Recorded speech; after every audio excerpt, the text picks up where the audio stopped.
What do you want to do about Vince? There he is. All right, we've went live. We have all of our board and panelists. This is Candace with the secretary with the UCFD. I'll turn it over to Greg, and you can do your introductions. We've got one participant. Why don't let me start the meeting. I'd like to call this meeting to order of the directors of the Town of Carefree Utilities Community Facilities District. And instead of saying that throughout our presentation today, we'll refer to it as the Carefree UCFD. Before we start, I'd like to do a combination roll call and introduction of the directors. And I'd ask each of them to raise their hand just a bit. John Crane, Vice Mayor of Carefree and a director of the Carefree UCFD. Cheryl Croyer, also a member of the council, director of the UCFD. Michael Cray, the director of the Carefree UCFD. Stephen Hatcher, a director of the Carefree UCFD. Vince D'Alicio, a director of the Carefree UCFD, and Tony Geiger, also a director. There are 7 of us. My name is Les Peterson. I'm the chairman of the board of directors of the Carefree UCFD. Before I turn this over for Greg, who'll do the bulk of the discussion and presentation today, I'd like to just say a couple words. This is an outgrowth of something which has gone on starting in earnest in the summer of 2018, when we had a series of town meetings which were attended by hundreds of people expressing their desire to become a part of the Carefree water system. These were the people in what we refer to as the Carefree service area, generally speaking on the west and south sides of Black Mountain, who were served by the Cave Creek water system, who wanted to come in and become a part of the Carefree water system. There have been a series of things that have been going on. Let me just highlight them. Greg is going to discuss them more. We have just concluded a negotiation with Cave Creek. We are mutually concluding a settlement agreement. This is something that for the future of both towns, we want to be able to work cooperatively and constructively together. For the future, there are many, many things which we have in common, and we need to put down any differences that we've had in the past, come to something that is a mutually beneficial agreement here and move forward. The engineering work on this has been handled by Co Van Loo. Literally, they started in 2018. They have done conceptual plans. They've gone forward to 30% plans, 60% plans. They have dealt with the disconnection of the 2 systems, the reconnection of the system into the Carefree system. They will be contributing heavily and have been a major participant here. At the same time, we have had some discussions, and the latter half of our presentation today is going to be with relative to the water storage reservoir, which the engineering studies have identified the optimum positioning for is in the boulders. We have been involved in legal actions on this since June of 2019, and that's a part of this. Throughout this time, literally starting in January of 2019, our attorneys, both for the UCFD, the condemnation, and the town attorneys, et cetera, have been cautioning us, release no information, make no statements, because it could be detrimental and confusing, which is part of the reason why we have been silent on these. We are now coming to the point in these when it is beneficial for us to communicate with the citizens of Carefree, let them know where we are, how all the pieces of the puzzle are coming together. And to do that, I would like to turn it over to Greg Crossman, who is the general manager of the Carefree Water Company and has been shepherding, leading, driving this project from the onset. Greg. Thank you, Mr. Chairman. Let me get my screen shared here. Oh no, it says host disabled participant screen sharing. Candace, can you allow me to share my screen?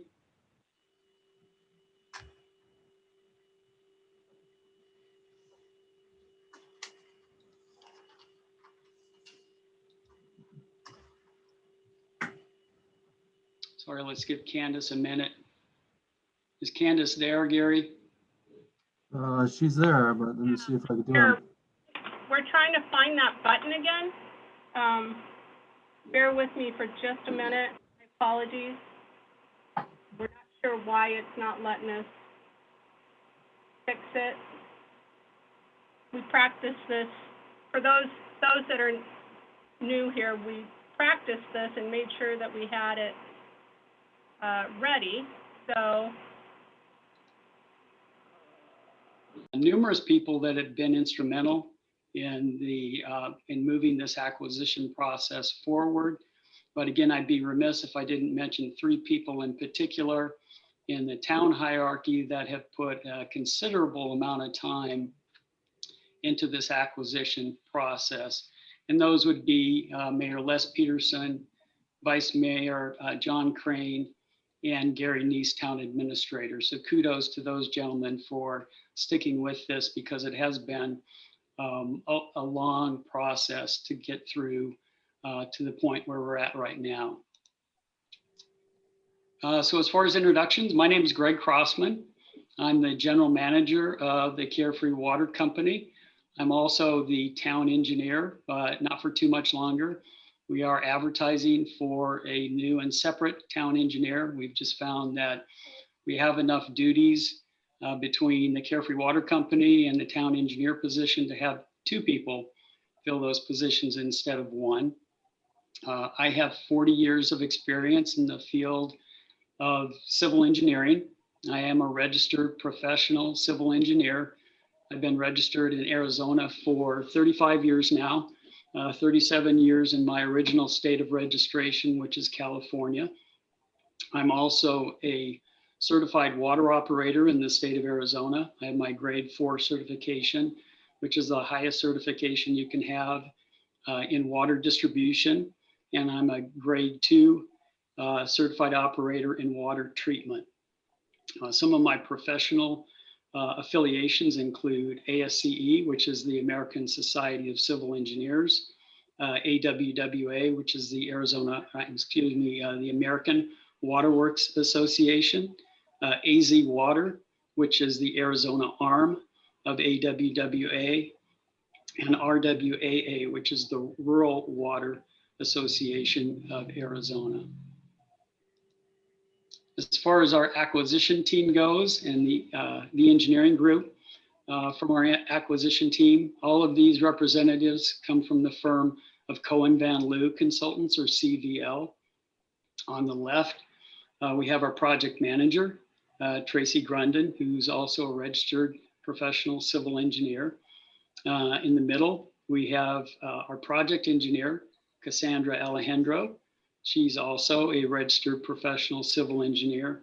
And on the right, we have with us Tim Starkey, who's our landscape architect, and he is an RLA, which stands for Registered Landscape Architect. As far as our legal team that's been working on the acquisition project, on the left, we have Michael Wright, who's our water company attorney. He's also the town attorney. Michael works for the firm Sherman and Howard.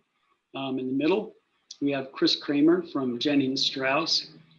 Chris is our condemnation lawyer, focuses on condemnation, has been focusing on our arbitration that's been going on for the last year and a half. And on the right, we have Michael Pierce, who's with Gamage and Burnham. And Michael is our water law expert. Between these 3 gentlemen, they have about 120 years of experience amongst them. And kudos to Mike Wright, our water company attorney and town attorney. I hear he just celebrated his 50th anniversary as a member of the Arizona Bar. So congratulations to Michael. As far as our acquisition team goes, who's been looking at finance and rates, on the left of this screen is Rick Giardina. who works for Raftellus. Rick is our valuation expert. He's been working on the valuation of those parts of Carefree that are served potable water by Cave Creek. To the right of Rick is Mark Reeder. Mark Reeder is with the firm Stiefel, and Mark focuses on municipal bonding, and Stiefel will be our bonding underwriters. To the right of Mark is Dan Jackson. Dan works for the firm Wildan Financial Services, and Dan has been working on rate analyses for us. Dan will have a part in this presentation as we get further on into the discussion. And then to the right of Dan is Michael Cafiso, who is with Greenberg and Traurig. And Michael will be our bond attorney on the project. Between all of these folks on this screen, they have about 150 years worth of experience. None of them look that old, but that's what they tell me. So it's been a real pleasure working with all of these folks up to this point. And I'm excited to hopefully be working with them into the future.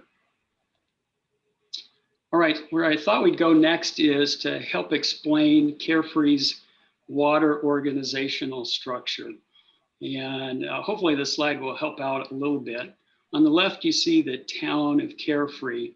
And under a typical municipal structure, a water department or water system would lie directly beneath or underneath the town.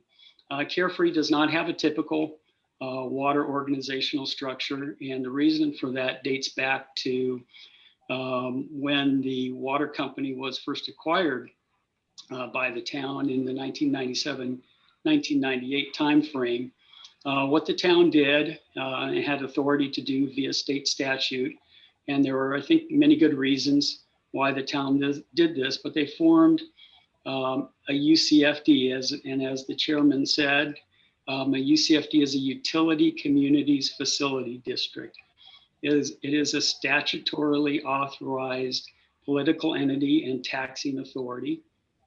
And the formal name for our UCFD is the Town of Carefree, Arizona Utilities Community Facilities Districts. And because that is a mouthful and a tongue twister, we'll just call it the UCFD. What the UCFD allowed us to do was it allowed the UCFD to be the 100% stockholder in the Carefree Water Company. The Carefree Water Company is an Arizona corporation, and it remains an Arizona corporation that's listed and acknowledged by the Arizona Corporation Commission. So after the acquisition, UCFD became 100% stockholder in the Carefree Water Company. The red line on this slide is intended to show that there is a definite separation between the town of Carefree and the water side of the organization, which is the UCFD, and the Carefree Water Company. What blurs that line of distinction, however, and by design, the town council acts as the board of directors of the UCFD and the Carefree Water Company. So, so by design, the town council puts on different hats to perform those different roles. Kind of the purpose of this slide was really to accentuate and tell you that up to this point, the town council and the town of Carefree, and really rightly so, has been the driving force behind this acquisition process, because it impacts all residents within Carefree, whether they are water customers of the Carefree Water Company system or water customers of the town of Cave Creek. Now, as we get into the implementation portion of the acquisition, we'll be functioning pretty much solely in this green box, which is the board of directors of the UCFD and the Carefree Water Company, because we'll be talking about things like making the Carefree service area part of the Carefree Water Company and financing options and those kind of things. So with that, we'll move on to an overall slide of the town of Carefree. You see there's a bright blue line that kind of zigzags diagonally through the town. And to To the right of that zigzag blue line, water service is provided within the town by the Carefree Water Company. To the left or to the west of that blue line, water service is provided within the town of Carefree by the town of Cave Creek. And many people say, well, how can that be? How can the town of Carefree be divided between different municipal water providers? Well, and to understand that, you need to go back into the history of water service to these specific communities. And water service historically was provided to these areas by two separate private water companies, the Carefree Water Company to the east within Carefree, and the Cave Creek Water Company to the west in the Cave Creek area. Private water companies are under the jurisdiction of the Arizona Corporation Commission. And the Corporation Commission doesn't necessarily care about municipal corporate boundaries. It cares about water system boundaries. So over time, the Arizona Corporation Commission determined and acknowledged the boundaries between the two private water systems as this kind of zigzag diagonal line.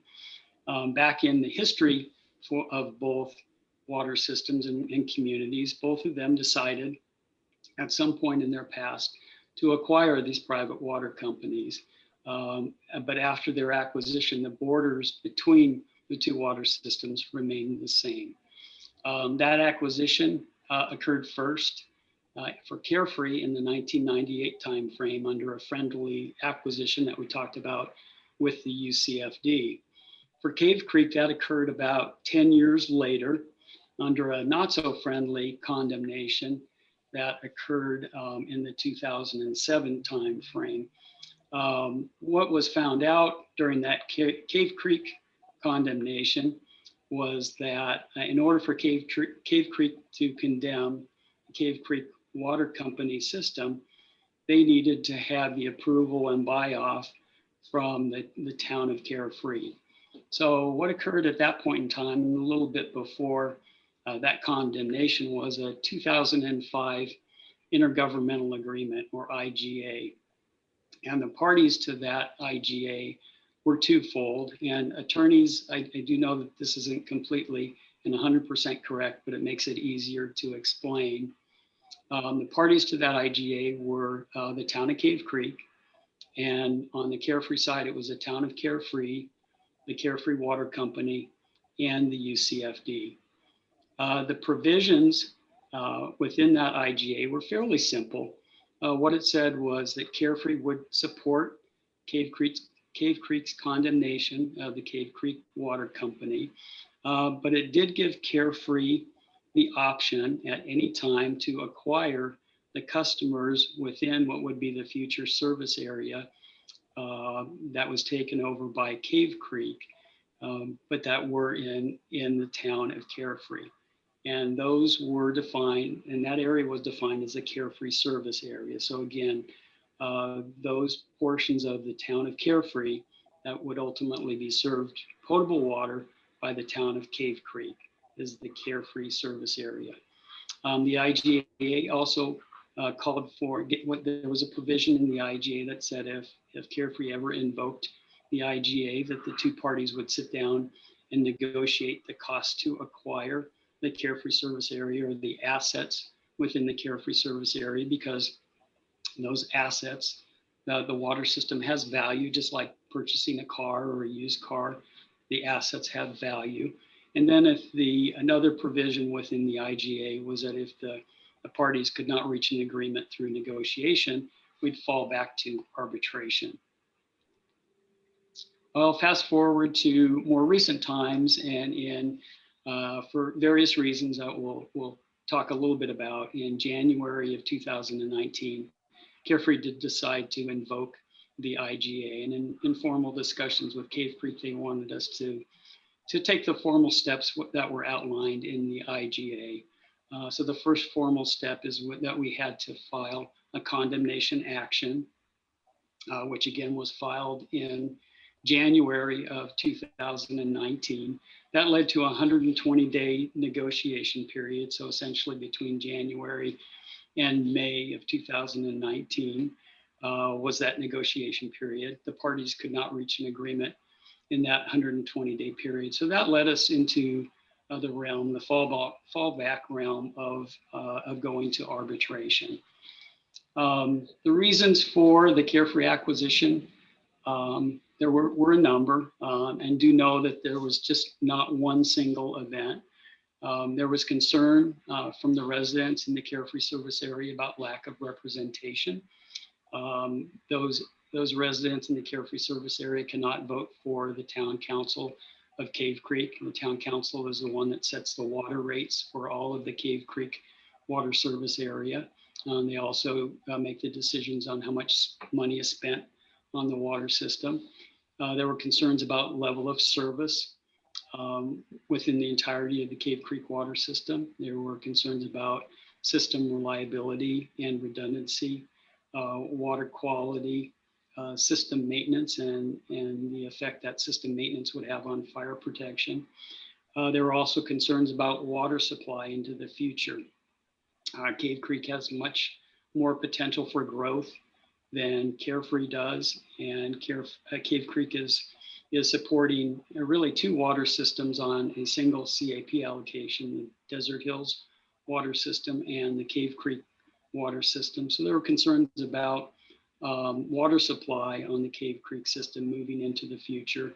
And finally, there was concern about controlling our development and economic destiny within the Carefree service area. There's a very important economic driver into the future at the northeast corner of Carefree Drive and Cave Creek Road. Carefree Highway and Cave Creek Road that will be a really important economic factor as we move into the future for Carefree. So those were kind of real, very specific reasons. There also are some very large overarching reasons that I've been involved in this project for probably 4 or 5 years now. And in my dealings with the decision makers for the town of Carefree, these are really paramount, I see, in their minds. And that's one, unifying Carefree under one water provider. And the strong belief by our leadership is that this will lead to a stronger Carefree and a stronger Carefree water system. In one fell swoop, it does increase our customer base for the Carefree water system by about 25%, from 2,000 customers, or approximately 2,000 customers, to about 2,500 customers. That gives us the ability to spread all of our fixed O&M costs over a larger customer base, all of our capital costs, and gives us much more opportunity to install infrastructure improvements. Okay, so let's get back to the arbitration process. The arbitration process really started in late 2019, and it just recently concluded in January of 2021. So the process in all was about a year and a half. There was a 3-member independent panel appointed by the AAA, which is the American Arbitration Association.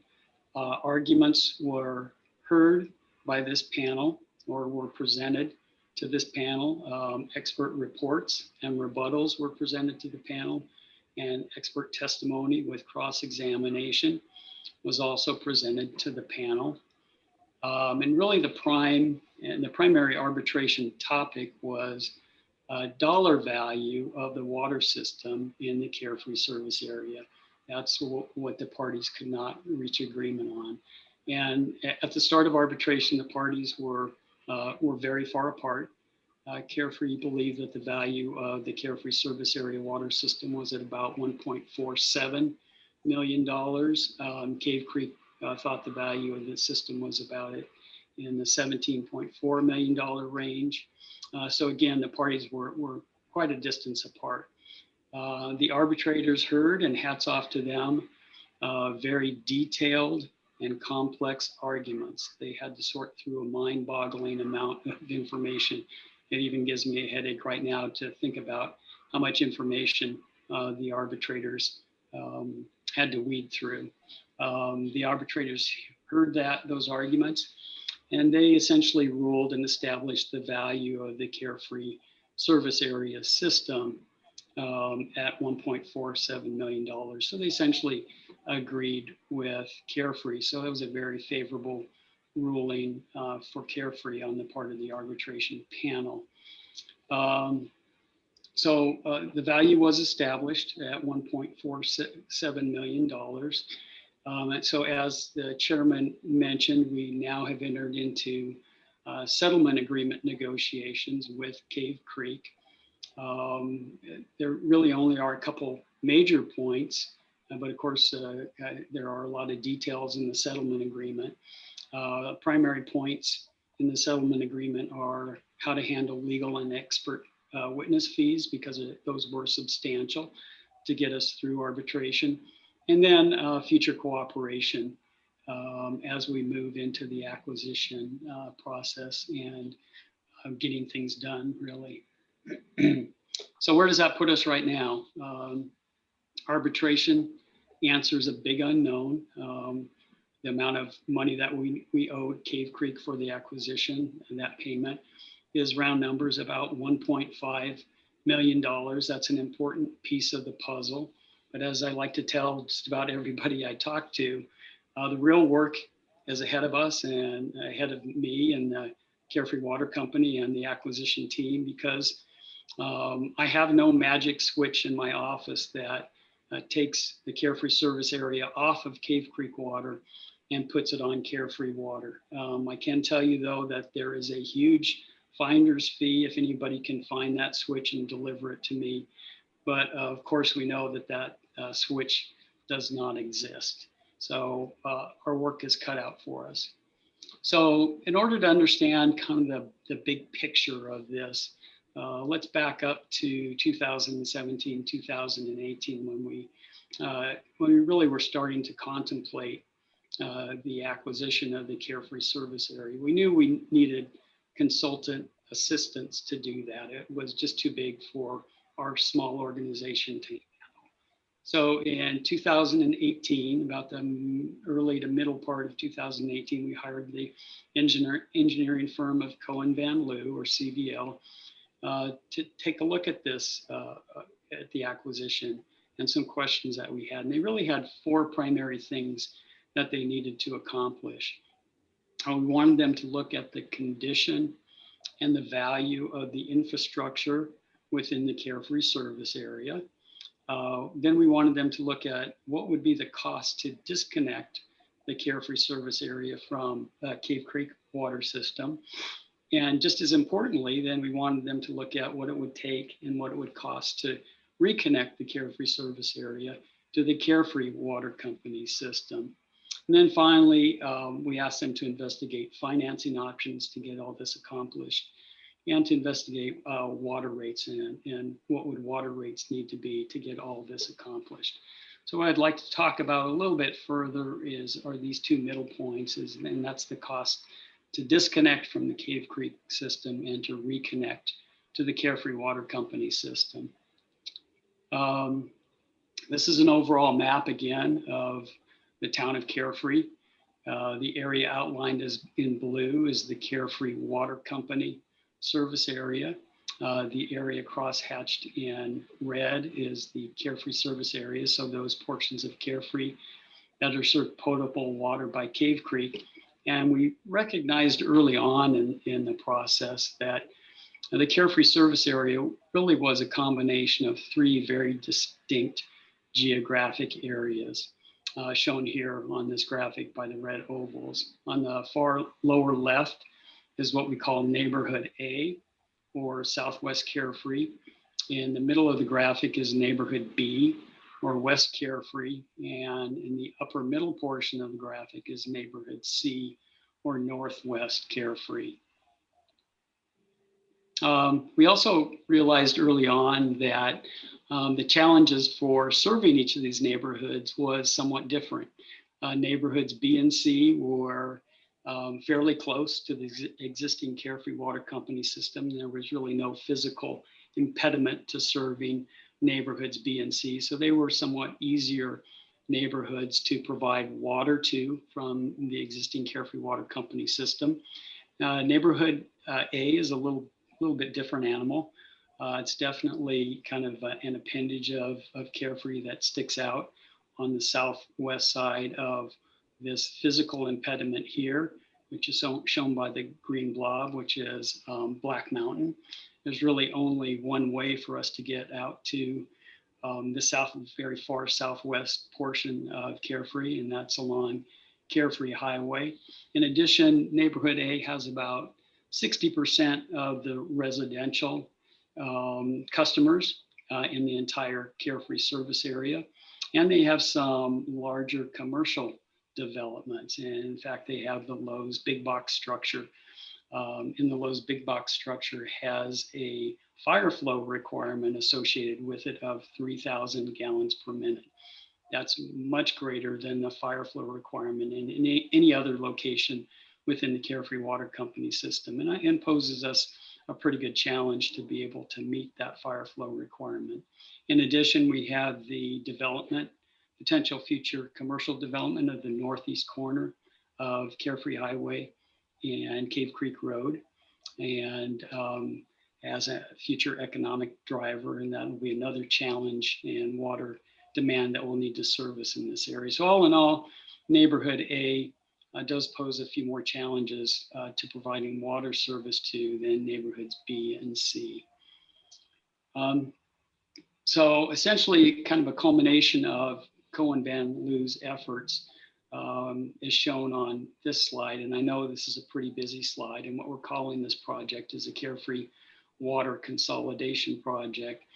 And what this shows is there's actually about 25 different small little project areas, and some are bigger project areas, where we either need to do disconnects from the Cave Creek system or reconnects to the Carefree Water Company system in order to do the whole disconnect, reconnect process. So this is a pretty large project for a small community water system like ours.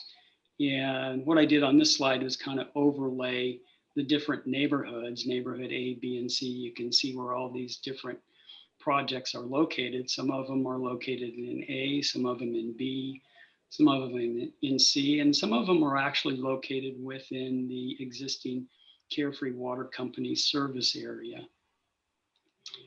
Just to give you an idea, some of the larger pieces of this puzzle, on the lower part of this screen, we have a new 300,000 gallon water storage reservoir that we'll be talking about in the next agenda item. That water storage reservoir is very critical to feeding water down into neighborhood A. We'll have a transmission main, a 12-inch transmission main that goes south on Tom Darlington and then turns west on Carefree Highway to a new interconnect that will be constructed with Scottsdale around Carefree Highway and Sunset Trail, Terra Vita Way. From there, the transmission main turns into a 16-inch transmission main that'll feed water all the way to the corner of Cave Creek Road and Carefree Highway. That'll help serve the Lowe's fire flow demand and requirement of 3,000 gallons per minute, and the new commercial development at the northeast corner, of Cave Creek Road and Carefree Highway. Some other larger features within this overall consolidation project. Two of them are located within the existing Carefree Water Company service area. Peaceful Place, 6-inch water line that opens up this neighborhood for fire hydrants and fire protection. It goes from Stagecoach Pass up to Carefree Drive. A new 8-inch water line along Rising Sun, which opens up this area, which in the past has not had water service provided to it by the Carefree Water Company system.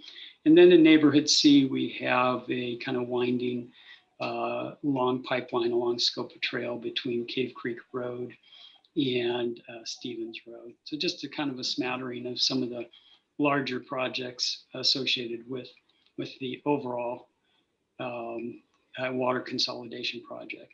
So this construction project does offer us in the Carefree Water Company some construction opportunities and some construction challenges. It is a large, complex project for just in general, and especially for a water systems that is as small as ours.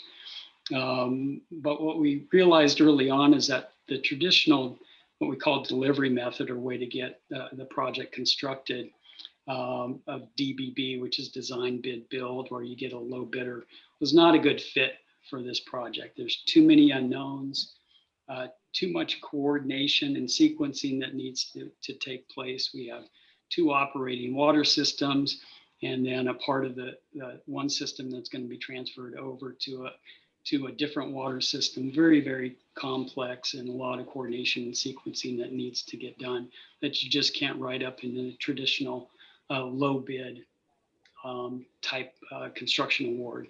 So what we've investigated and what we've arrived at is a relatively new, what we call delivery method, or way to get the project constructed, and that's a construction manager at risk process, or CMAR process. And the whole idea behind the CMAR process is to bring a contractor on board early on in the project and make them part of the design team.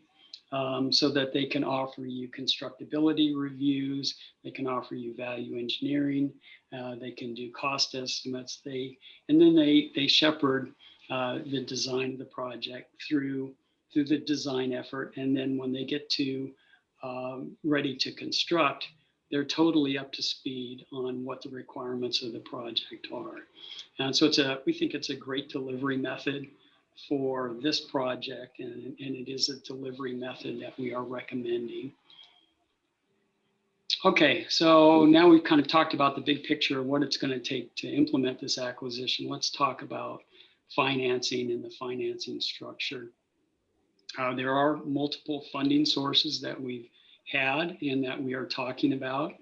The town has fronted a considerable amount of money to get us to the point that we're at right now. We also are expecting some developer contributions for that northeast corner of Cave Creek Road and Carefree Highway. In the orange part of the slide that we saw, previous slide that we had a couple slides ago, we expect some developer contributions in getting the construction of that part of the slide done. We're also expecting some offsets based on the settlement agreement and settlement agreement negotiations. But a majority of the funding is going to be coming from water revenue bonds, and the water revenue bonds will generate the upfront capital that we need to construct this project and to perform this project. The good thing about water revenue bonds is that we repay those over time based on water revenues and essentially payments of water bills. And that spreads the cost out to not only to our existing customers, but it spreads the cost out to also to future customers. So as Gary Neese likes to say, it's multi-generational. This kind of financing structure, water revenue bonds, also gives us some rate structure flexibility, and we are planning on putting a weighted burden on some of the keenly neighborhoods that are going to be benefiting from the project, and that would be neighborhoods A, B, and C. So what I'd like to do now is talk about the actual specific financing dollar amounts, with the first one being the town's upfront costs. They've funded pretty much all of the costs associated with legal fees and experts to shepherd us through the arbitration process to the tune of about $2.3 million. And the town is not expecting reimbursement of that cost. That's been their contribution to get us where we are at today. The payment to Cave Creek, as we talked about, was decided by the arbitrators, was $1.5 million, round numbers, and that is asterisk. That may be impacted by the settlement agreement and potential reductions based on the settlement agreement. The Scottsdale Interconnect, which is the portion of the project that we anticipate having some developer contributions to. We expect about 50% of that to be paid by developer contribution, or about $750,000.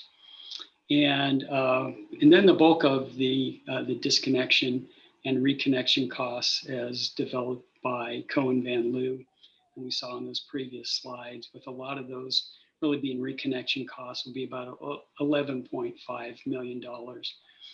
Construction soft costs, which would be costs for construction, administration, and inspection, and for the CMAR, the construction manager risk pre-design services, will amount to about $1.4 million.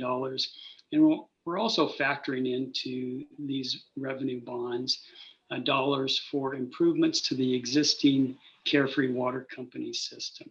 We want to take advantage of the fact that we'll get an economy of scale by doing some improvements in the existing system now. We'll have a contractor on board. We'll be able to get them done in a reasonable time frame. So we're factoring in about $3.5 million for improvements, again, to the existing system. And just to give you an idea, in the last budget process, our 10-year CIP for pipeline improvement projects amounted to about, I believe, $4.8 million. So this amount of $3.5 million will be will make take a great bite out of that 10-year CIP program, which would have been constructed in 10 years, or probably even more, can now be constructed in conjunction with the consolidation project. So the total of all these figures is $19.4 million. And so that is the amount of money we'll be focusing on as far as revenue bonds. And again, these revenue bonds will allow us the flexibility to pay over time from water revenues. It'll be multi-generational, so we can collect from future beneficiaries of these improvements. And just to give you a little idea of what the current bond market is looking like, it is very, very favorable. We're at historic lows as far as interest rates, but the bond market is volatile. And if inflation starts to kick up, as it might, bond market rates might go up. So it's probably imperative for us to do this bonding within the next 3 to 6 months, so we can keep that advantageous bonding rate. We are anticipating a bond rating for the UCFD, for the Utilities Community Facilities District, of an A- rating or better. The term of the bond will be 30 years. We're looking at a 30-year bond.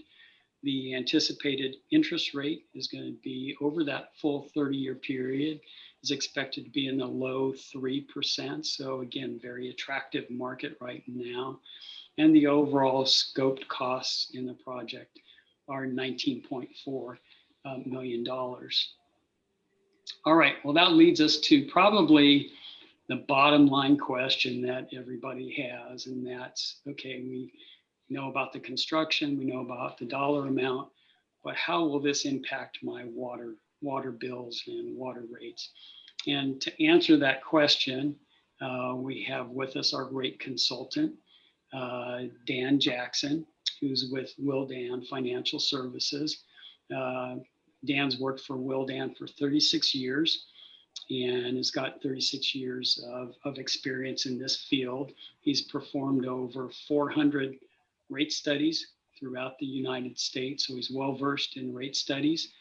And I'll go ahead and turn it over to Dan here real quickly to give you some background. Dan's also, and to give him a little bit of a plug, he's an accomplished author. He has a new publication, new book out. I believe it's called Rainbow Bridge. It has just won some awards. So Dan, there's your free plug. And so now I'll go ahead and hopefully we can smoothly turn the screen over to you. Thank you. If we can change it so that I can take over.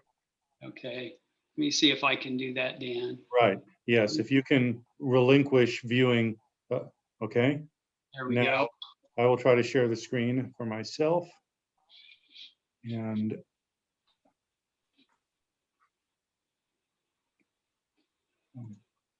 can you see my presentation now? Yes. Yes, we can. Great. Now let me turn on the slideshow. All right. It's always nice when these things work as smoothly as they do. Thank you very much, all of you. I really appreciate the chance to come before you and discuss this component of the acquisition and presentation, and that is the financial and rate impact on the town of the acquisition of the Carefree water accounts. Obviously, it's a question that's going to be asked. It's probably one of the first questions that's asked in an acquisition of this nature. And that is not only what is the impact going to be on the monthly water bills of the accounts that are acquired by the town, but also what is going to be the impact on the existing accounts. Is it going to be excessive? Is it going to be tolerable? Is it going to be within range? When you do an analysis of this nature, and this is a 10-year forecast, obviously you have to base it on a series of assumptions. Forecasts are not guarantees, they're predictions based on a series of reasonable assumptions. Greg, I believe, went through a lot of the primary assumptions that went behind this forecast, but I'm going to go over a couple of additional assumptions that are going to be critical to this analysis. But the bottom line is this: when you do an analysis of this nature, when a water utility acquires new accounts, there are three basic interactive impacts from a financial standpoint of an acquisition of this nature. The first is that you're going to get more revenue because you're going to be acquiring 550 or so new accounts. Every account that's acquired is a new monthly charge, is a new volumetric rate. So you're going to get a significant amount of additional revenue from those acquired accounts. At the same time, you're going to accrue more operating costs. Costs of your water acquisition are going to go up. Your overall operating costs are going to go up as well. And thirdly, and this is particularly important for the Carefree Water Company, and that is you're going to have to issue debt in order to do the capital improvements to interconnect your system to make sure that it operates properly. So the bottom line is this: you got more revenue, you got more expenses. How do they interact, and what is the bottom line impact of the analysis? And that's what we're going to go through here. When you look at the additional revenue that is going to be accrued by the accounts, you have to look at what the usage patterns are. One of the advantages of this acquisition is that you're acquiring accounts in service areas that are pretty heavy water users. For current ratepayers of the town of Carefree, your average monthly usage is about 12,300 gallons. But in the acquired areas, the usage is greater. It's about 15,275 gallons. That's good news. The more water you sell, the more revenue you make. And the more revenue you make, the more you can offset your additional costs. So one of the benefits is that you're going to be acquiring some above average users in these three neighborhoods. And your slides are not forwarding. They're not? No. I don't know if your They are. slides worked. Okay, let me, well, it's working on my computer, but Is it? yes, let me, is it still not going forward? How's that? Oh, There we go. There it forwarded. Okay, let's try this next one. Okay, you see the next chart that says forecast water accounts on it? Yep. Yes. Okay. Now, this account right here shows the impact of the additional accounts that you'll be acquiring. There's going to be about 550 accounts in the new service area. Right now, the town has about 2,000 accounts. So the additional 500 accounts is about a 20% instant increase in your customer base. That's a lot of additional revenue you'll be getting. Okay, with the additional revenue, you're going to be having additional expenses. This chart right here is a forecast for the next 10 years of your total cost of service for your water utility after the acquisition of the neighborhood A, B, and C accounts. We're assuming that the acquisition is closed right at the end of fiscal year 2022, which is right on or about July 1st of 2022. So you can see what happens after the accounts are acquired. Each of these bars is composed of several categories. The bottom blue part is your water costs, the cost of your acquisition, acquiring the actual water source itself. The red portion is your basic operating costs. The green portion is your existing debt, and the purple portion is the new debt you will acquire in order to complete the acquisition.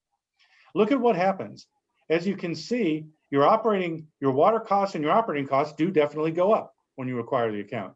You acquire a lot of new debt. However, that's going to be offset by the fact that a lot of your existing debt is going to be retired in the next few years. You have two basic types of current debt on your water system right now. You've got your advance and aid of construction repayments that the water company is making to the town, and you've got your WIFA repayments. Both of these are going to go away in a few years. That's going to open up some cash. So as you can see, in the years 23, 24, and 25, your costs are definitely going to go up as a result of the new operating costs and the new debt. It's going to stabilize in the next several years after that because of the fact that you'll be flowing more cash because your operating costs go away. So now remember what I said. Your costs go up, but your revenues go up as well. This chart right here tracks your total cost of service, which is the red line, to your revenues. The blue bar is the revenues from your existing customers, and the purple is your revenues from the acquired accounts. Once you acquire these accounts, that's not quite enough, but it's just about enough to cover all your additional costs. And then when your operating expenses stabilize in the latter part of the decade, then your costs and your revenues should be sufficient to cover all of the additional costs. What this is telling us is that a combination of your debt of a good, well-structured debt and the revenue from the existing accounts is going to minimize the impact on your current ratepayers and your acquired ratepayers of this acquisition. Okay. Now, one of the questions I think everybody should ask is, what would happen if there is not an acquisition? What would happen to the water company? This is an important question to ask because we don't want this decision to come down to, well, there are going to be rate increases if you acquire these accounts, but no rate increases if you're not going to acquire these accounts. That's simply not the case.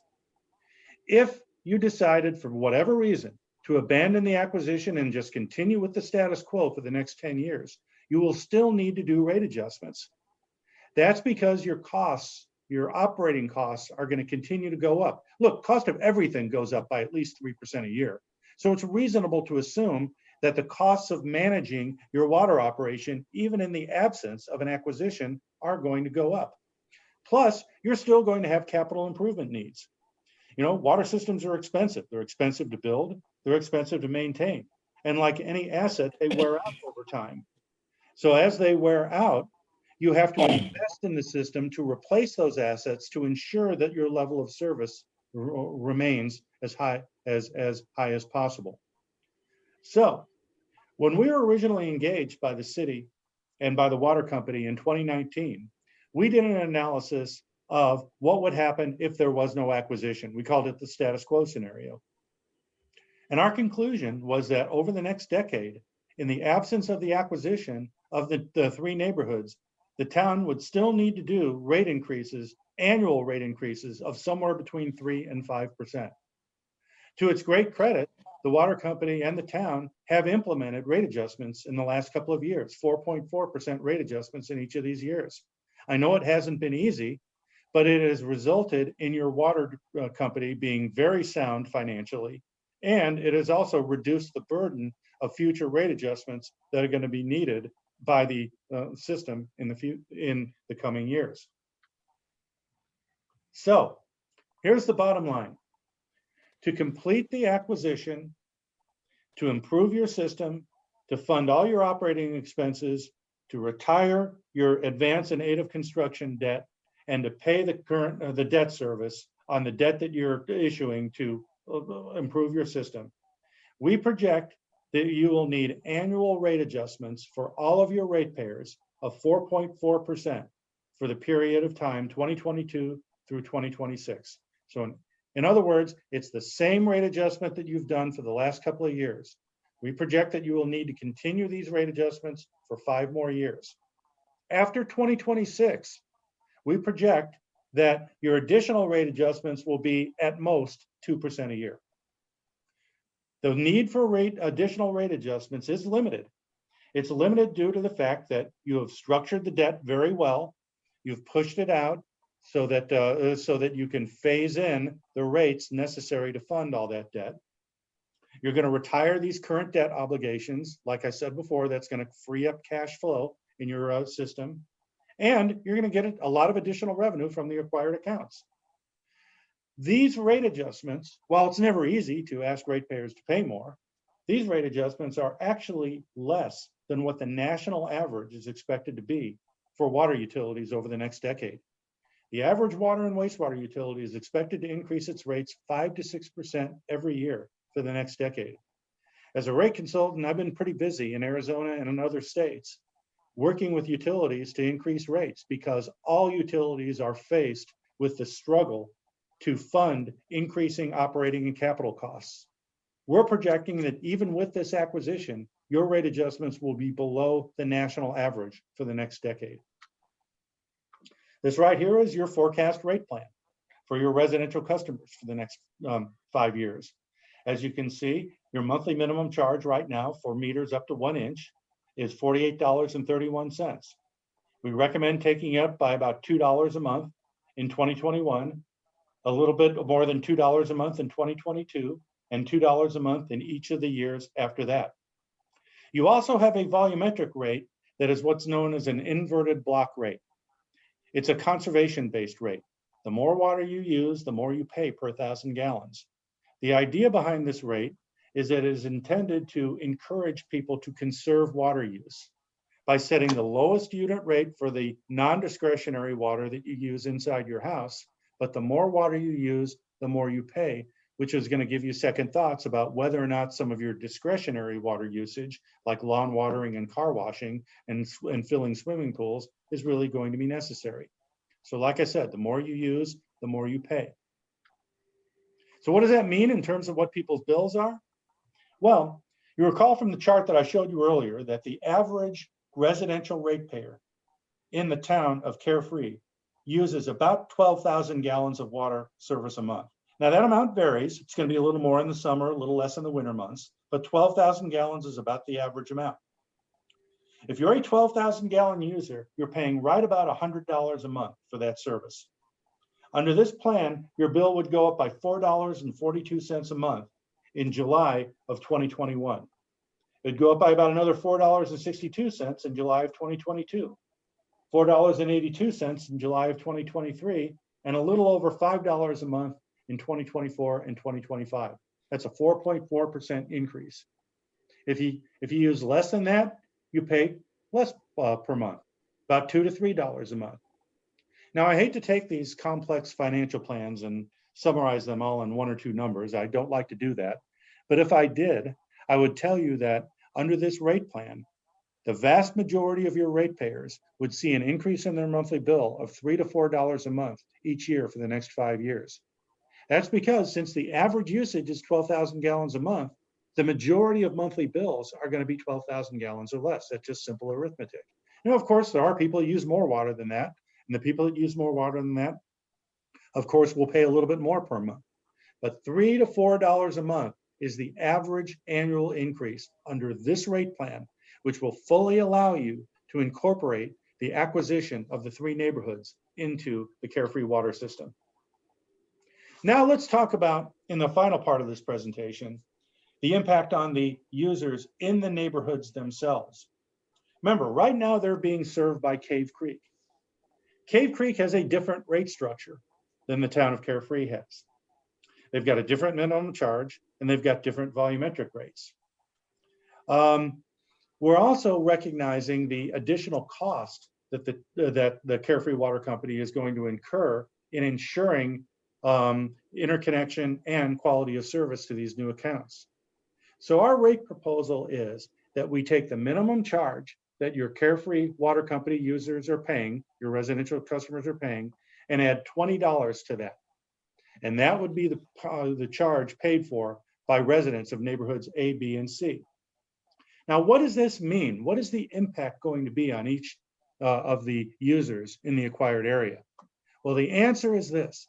Every single user is going to be impacted differently. And they're impacted differently based on two factors. One, whether that customer was in a boosted area or a non-boosted area of Cave Creek. Those customers pay different rates. And two, what is the amount of water that person uses? That will also impact the rate structure and what people pay. Let me show you.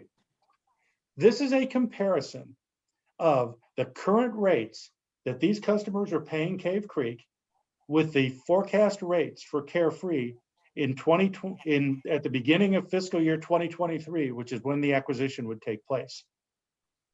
Right now, if you're a Carefree customer in one of these neighborhoods and you're in the non-boosted area, you pay a monthly charge of $56.85 a month. If you're in the boosted area, you pay a rate of $67.02. Now, the volumetric charge also differs. Cave Creek has a much more aggressive conservation rate structure than Carefree has. So what it means is that if you're a low volume user in Cave Creek right now, you're paying less per 1,000 gallons. You see, for the first 8,000 gallons, you pay $3.09 per 1,000 gallons, while you pay $4.25 in Carefree. If you use between 10 and 20,000 gallons, you pay $4.64 to Cave Creek, but you pay $5.72 to Carefree. Between 20 and 30,000 gallons, you pay $6.96 per 1,000 gallons to Cave Creek and $7.52 to Carefree. But look what happens when you get over 30,000 gallons. When you get over 30,000 gallons, between 30 and 50,000, you pay $10.44 per 1,000 gallons to Cave Creek, but only $9.72 to Carefree. And if you get above 50,000 gallons, you pay $15.66 per 1,000 gallons to Cave Creek, but only $12.63 to Carefree. So what that means is, depending on what your usage is, you're going to pay a different amount. Now, one final thing before I show you the actual comparison at usage levels is this comparison assumes that Cave Creek does not raise its rates again before 2023. Now, I have no idea whether they're going to do it or not. But what I will tell you is, in this day and age, it's pretty unusual. It's pretty unusual for a utility to go 3+ years without increasing its rates. Okay, this chart right here is a comparison at certain monthly gallon levels between what Cave Creek ratepayers in the non-boosted and boosted areas would pay with what they would pay in Carefree. The takeaway from this chart is that the majority of ratepayers in the neighborhoods A, B, and C will pay more under the Carefree system than they're paying under the Cave Creek system. You see, for your average usage level for these customers is 17,000 gallons. If you're in the non-boosted area, you're paying $120. If you're in the boosted area, you're paying $130. But under the Carefree system, you pay $158. But the gap starts to narrow as you use more and more water. By the time you reach 60,000 gallons, you're basically at a break-even level. And so if you're using above 60,000 gallons in neighborhoods A, B, and C, you're actually going to pay less to Carefree than you're paying to Cave Creek. And I'll tell you, there aren't going to be that many ratepayers in these neighborhoods that use more than 60,000 gallons in a month. But there are going to be some, not many, but some. So what this is telling us is that the transition from Cave Creek to Carefree is going to mean a higher monthly charge for the majority of customers, assuming, and this is a big assumption, assuming that Cave Creek does not raise its rates again before 2023. If they do, then all these numbers would have to be recalculated. So looking at the impact, the percentage increases to your current ratepayers are really not going to be any more than they would otherwise have been with this acquisition. For the ratepayers in the three neighborhoods, most of them will probably pay a little bit more going to Carefree initially, but in return, they are serviced by the Carefree system as opposed to the Cave Creek system. That really completes my prepared remarks. I'd be, let me just go ahead and turn it back over to Greg at this point, and I will stop my sharing. Thank you, Dan. Let me go ahead and share my screen real quickly. And we're getting an echo on our side, so if everybody who is not speaking at this point in time can mute their line, that will be helpful.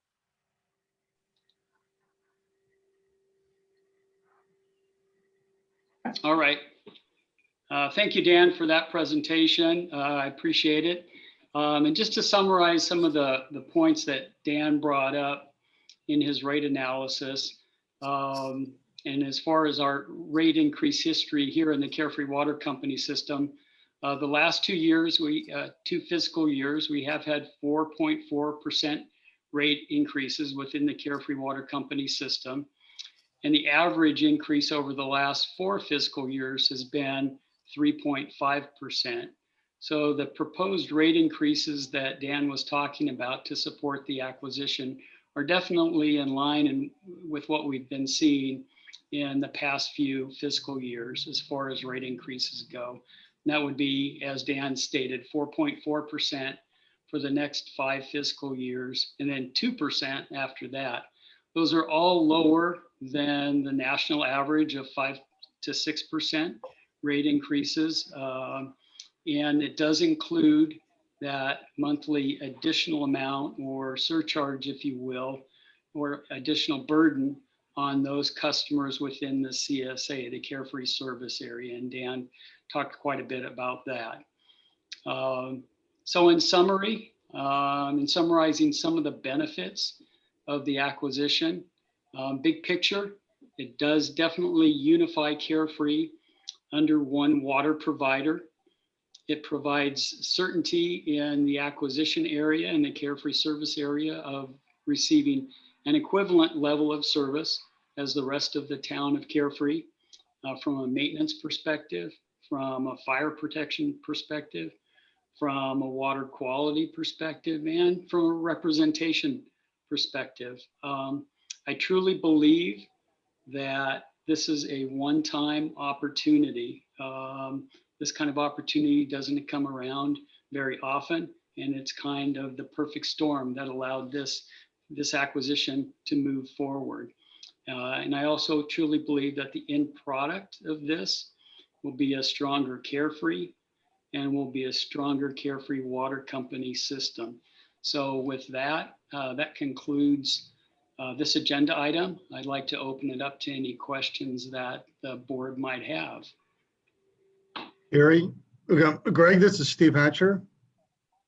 I just made an observation, and that 4.4% increase that we're going to incur does include existing projects that you already had scheduled to build out or required additional maintenance.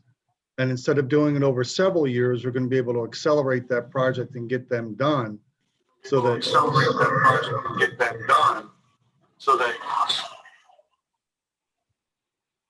Can you hear me okay?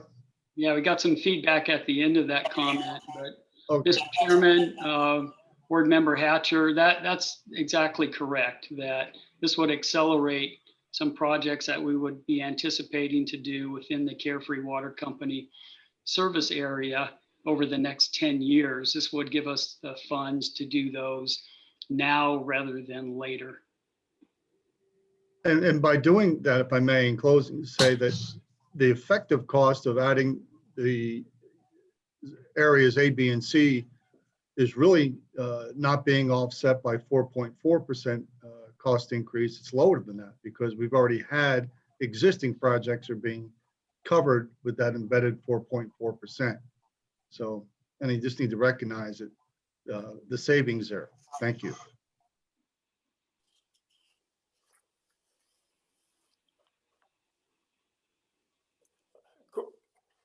Are there any other further questions? This is John Crane. I have a question for Dan Jackson. So Dan, we estimated that interest rates would probably be on the order of about 3%.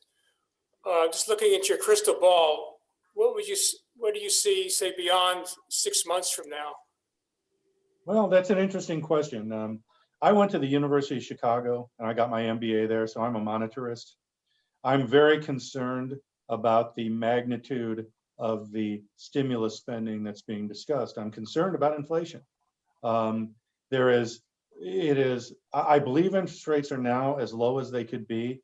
I am concerned interest rates may go up in the future. I don't know how badly it would be, but obviously that's something that we need to maintain a very careful watch on. And I'd like, if possible, to pass the buck to Mark Reeder and see what if he has anything to add to this. Yeah, Mr. Chairman, members of the board, Mr. Crane, good afternoon, everybody. This is Mark Reeder with Stifel. I think the CARES Act spending that's being considered at Congress right now is something for all of us to watch carefully relative to inflation as a result of that additional spending. I will tell you that there is a strong and significant demand at the moment for high quality municipal bond transactions such as the Carefree water utility.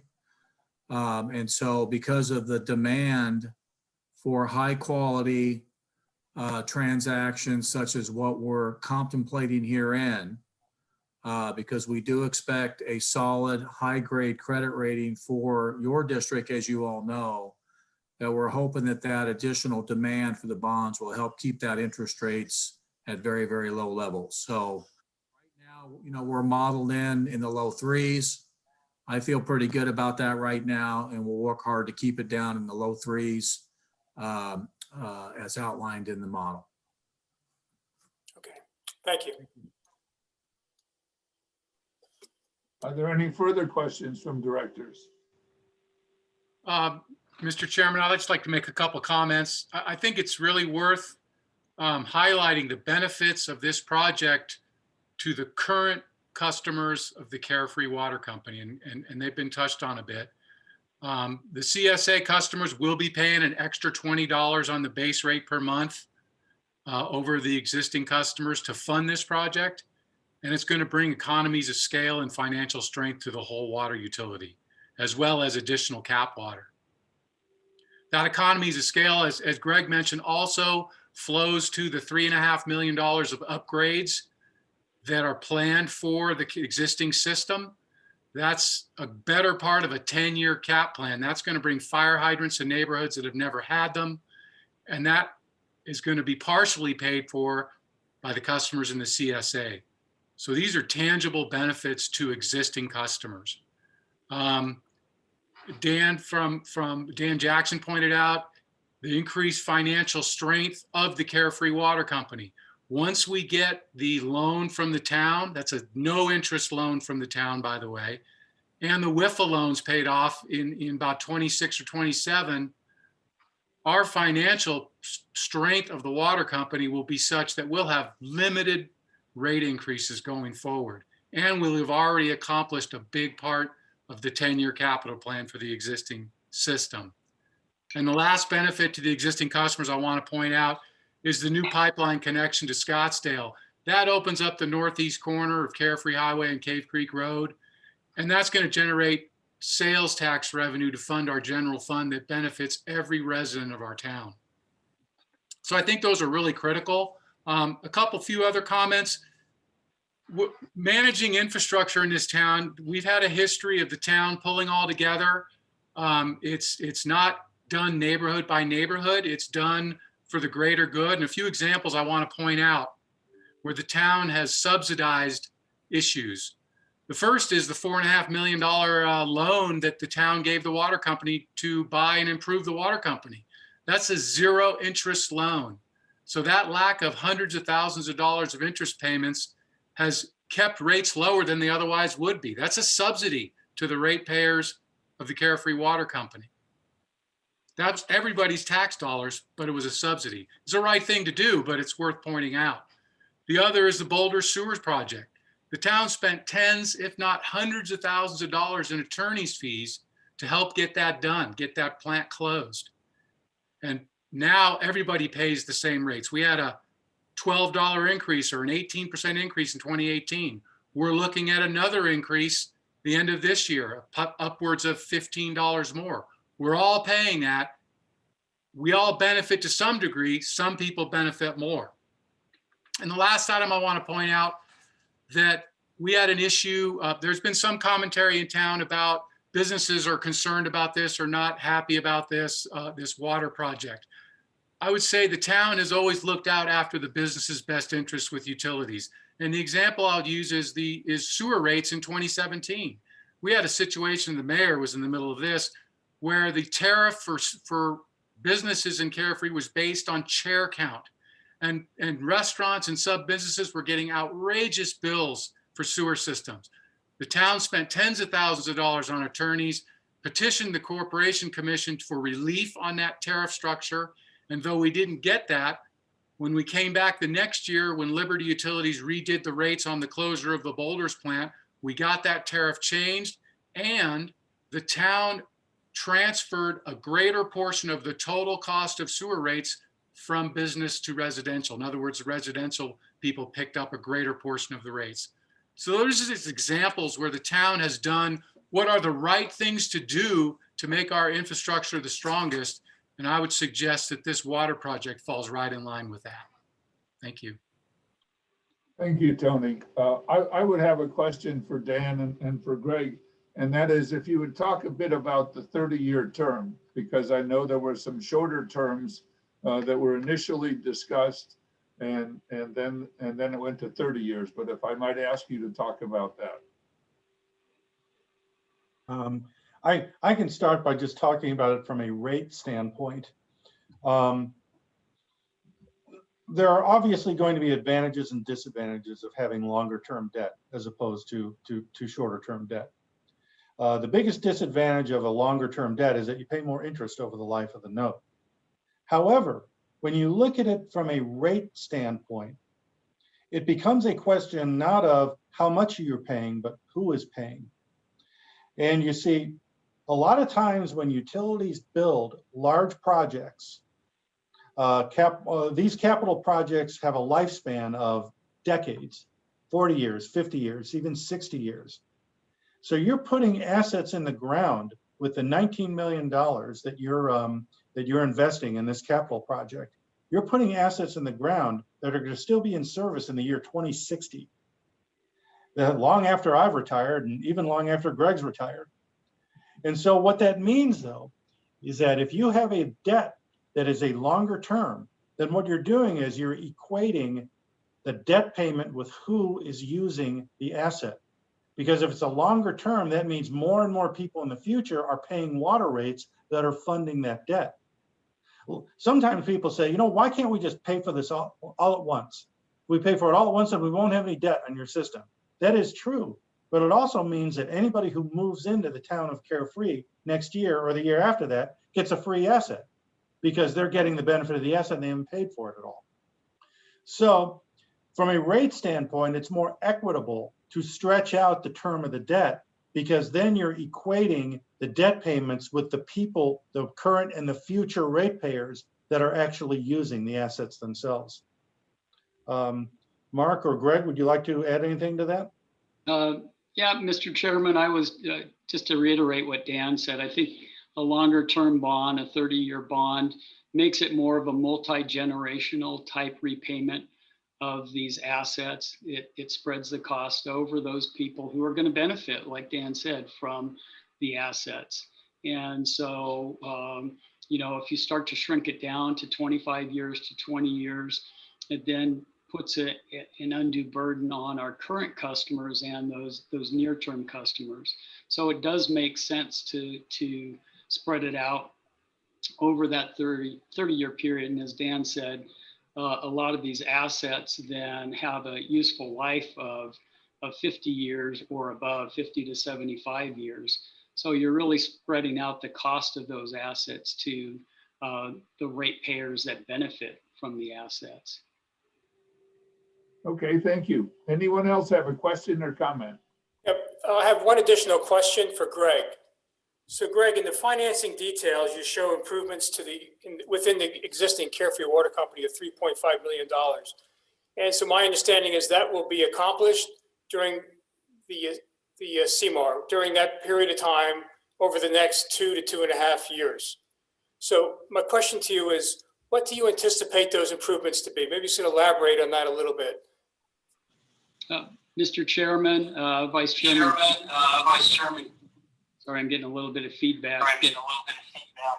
Yeah, what I would like to do, and I haven't had a lot of time to do it, is to go back through that 10-year capital improvement program plan and take a look at and reprioritize the improvements.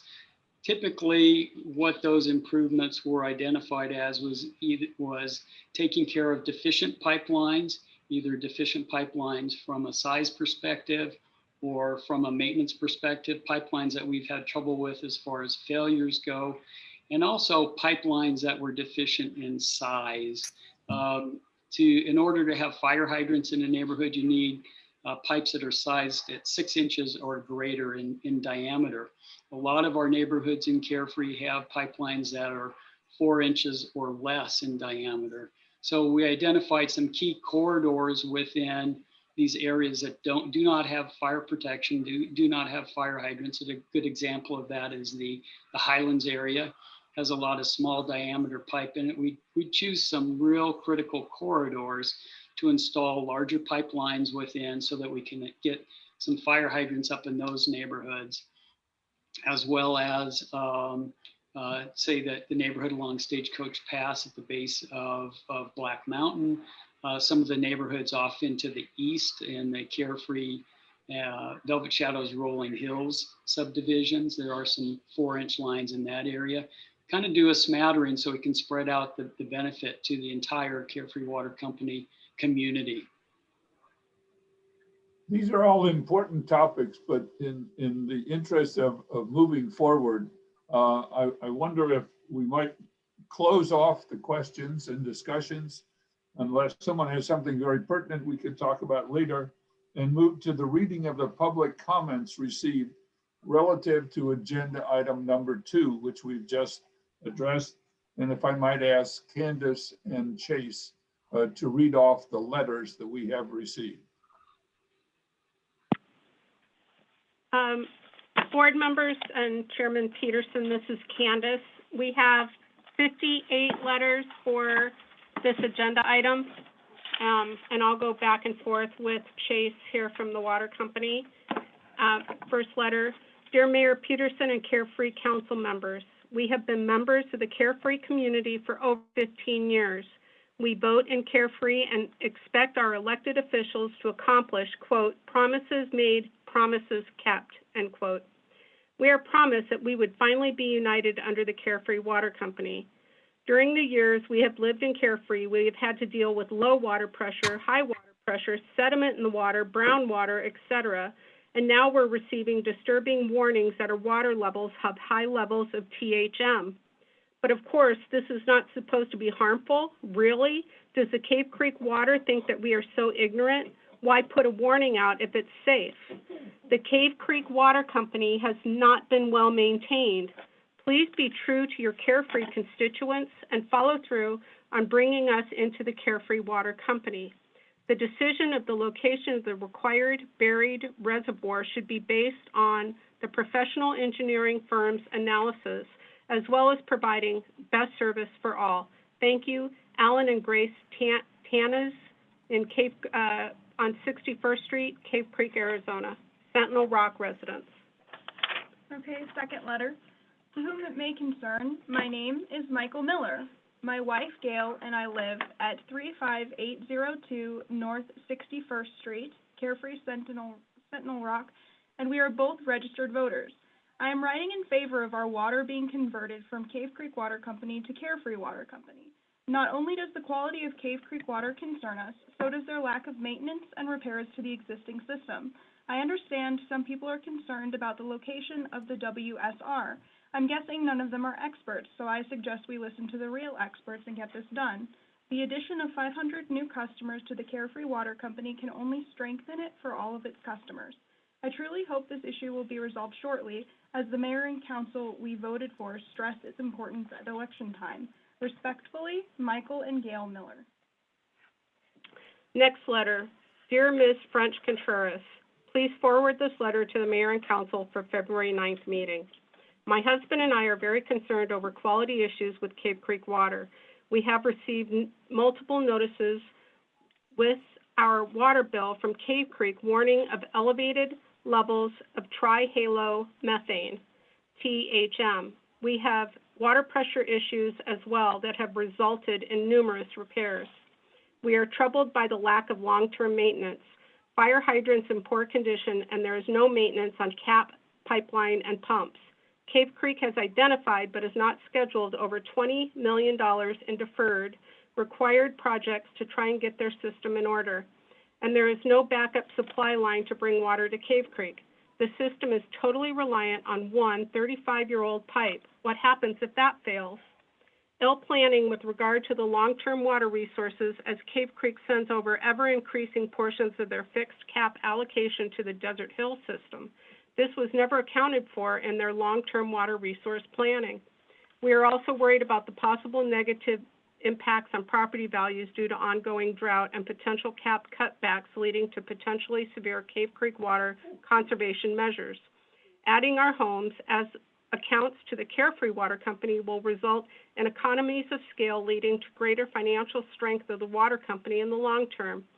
2 years ago, Liberty Utilities sewer customers in Carefree did not object to the decommissioning of the wastewater treatment plant in the Boulders, although the decommissioning brought no value to them. Our monthly rates increased, but it was the right action. Similarly, bringing the Carefree Water customers served by Cave Creek Water Company into the Carefree Water Company is the right thing to do. The Boulders already has 3 open-air water reservoirs that store treated sewage for their golf course. The town only wants to bury a water storage reservoir along Tom Darlington. The decision on the location for the required 300,000-gallon buried water storage reservoir should be based on professional engineering firms' analysis, as well as providing the greatest good for the most people at the lowest cost. This was the major campaign issue for the 2018 and 2020 elections, and for those who won positions as mayor and council.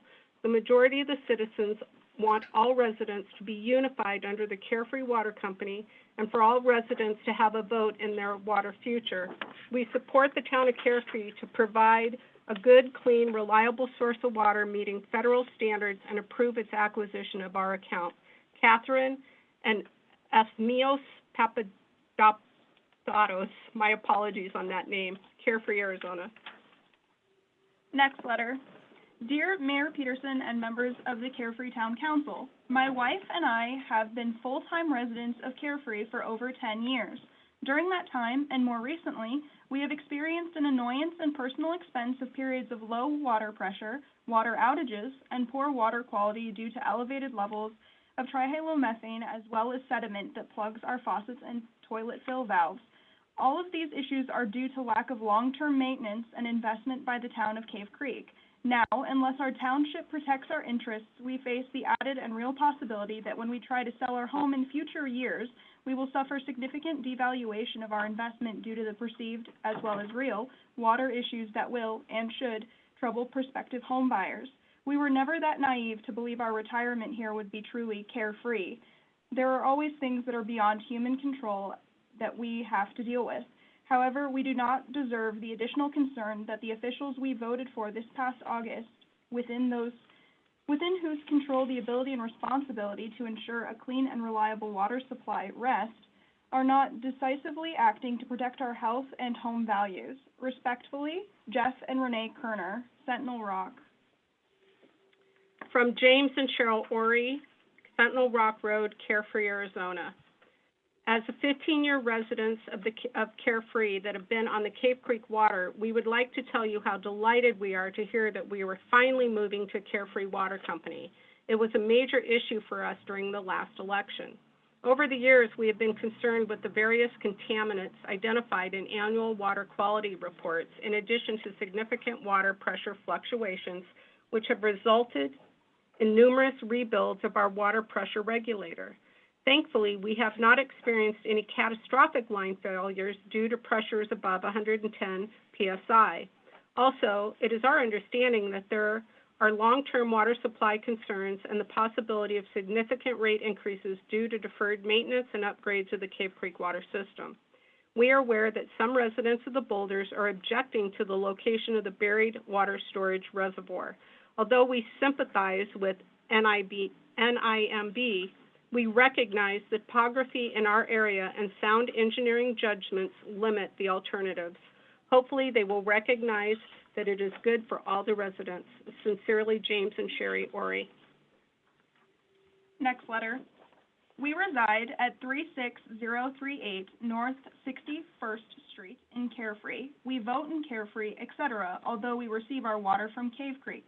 We cannot understand why some Carefree residents would not agree to our being a part of the Carefree water system, when the Cave Creek system has warned of elevated levels of THM and other problems in our water, including possible health issues. In addition, the system relies on one 35-year-old pipe with no backup. Maintenance is poor. We suspect if the shoe was on the other foot, those who are on the Carefree system or instead on the Cave Creek system, they'd be up in arms if their well-being was at stake. We hope that, as Carefree residents, we would be able to use the same safe water supply afforded to the other residents. Respectfully, Dennis Lewin and Jill Eberling. To the town of Carefree, from Jackie Jameson, 35416 North 58th Street, Cave Creek 85331. I'm a full-time resident of Carefree and have been since September of 2018. I vote in Carefree elections, and my vote selections were predicated on getting Carefree water connectivity to my household and the other 539 Carefree residents that currently have Cave Creek water. I fully support the Carefree water project to make this happen. I have numerous concerns over the Cave Creek water. Uppermost is the substandard quality of the water, elevated levels of trihalomethane, brown water, extreme pressure fluctuations, etc. There appears to be a lack of care in providing us with clean, safe water. Additional concerns include the lack of backup supply. If the 35-year-old pipe breaks, we are just out of water, and the deplorable lack of long-term maintenance on the system. No real maintenance on the pipes or pumps, and the fire hydrants are in poor condition. Next letter. Please, we live and vote in Carefree, and we need connection to the Carefree Water Company. It only makes sense. See bullet points below. Elections in 2018 and 2020 had connecting the 540 Carefree residents served by Cave Creek Water, the Carefree Service Area, or the CSA, as a major campaign issue for those who won for mayor and council. The majority of citizens want all residents to be unified under the Carefree Water Company and for all residents to have a vote in their water future. Get it done now. Concerns over water quality issues with Cave Creek water. This has included notices of warning of elevated levels of trihalomethane sent out by Cave Creek, sediment causing plumbing issues and brown water problems, issues with pressure fluctuations, no backup supply line to bring water to Cave Creek, system totally reliant on one 35-year-old pipe, concerns over lack of long-term maintenance, fire hydrants in poor condition, no maintenance on CAP pipeline and pumps. Cave Creek has identified but not scheduled over $20 million in deferred required projects to try and get their system in order. Concerns over long-term water resources in Cave Creek as they send an ever-increasing portion of their fixed CAP allocation to the Desert Hills system. This was never planned for in their long-term water resource planning. Potential negative impacts on property values due to the ongoing drought and potential CAP cutbacks leading to potentially severe Cave Creek water conservation measures. Adding 240 accounts to the Carefree Water Company will result in economies of scale leading to greater financial strength of the water company in the long term. 2 years ago, Liberty Utilities sewer customers in Carefree did not object to the decommissioning of the wastewater treatment plant in the boulders, although the decommissioning brought no value to them. Selfishness was set aside. It was the right thing to do. As a result, monthly rates increased about $15. Similarly, bringing the Carefree water customers served by Cave Creek Water Company into the Carefree Water Company is the right thing to do. The Boulders already has 3 open-air water reservoirs that store gray water for their golf course. The town only wants to bury a WSR along Tom Darlington. Decision on location of required 300,000-gallon buried water storage reservoir should be based on professional engineering firms' analysis, as well as providing the greatest good for the most people at the lowest cost. Kara Herkamp. Next letter. We have been campaigning, it seems like forever, since we bought our house in Sentinel Rock in 2015 and found out the history of the water supply issues facing us. We have spent a lot of money replacing and installing new pressure relief valves to try and maintain adequate water pressure from the street to our house. As it is, we generally have low water pressure and continue to have sporadic issues with sediment appearing in the water that comes out of the kitchen. We have never drunk from the tap and have bought bottled water for the past 5 years. I have sat in on the Water Advisory Committee meetings and heard accounts of historical and future threats to the infrastructure in Cave Creek. I'm really concerned about what might happen to water rates, water supply, and property values of our house should the water system have a major breakdown and we are still stuck on the Cave Creek water system.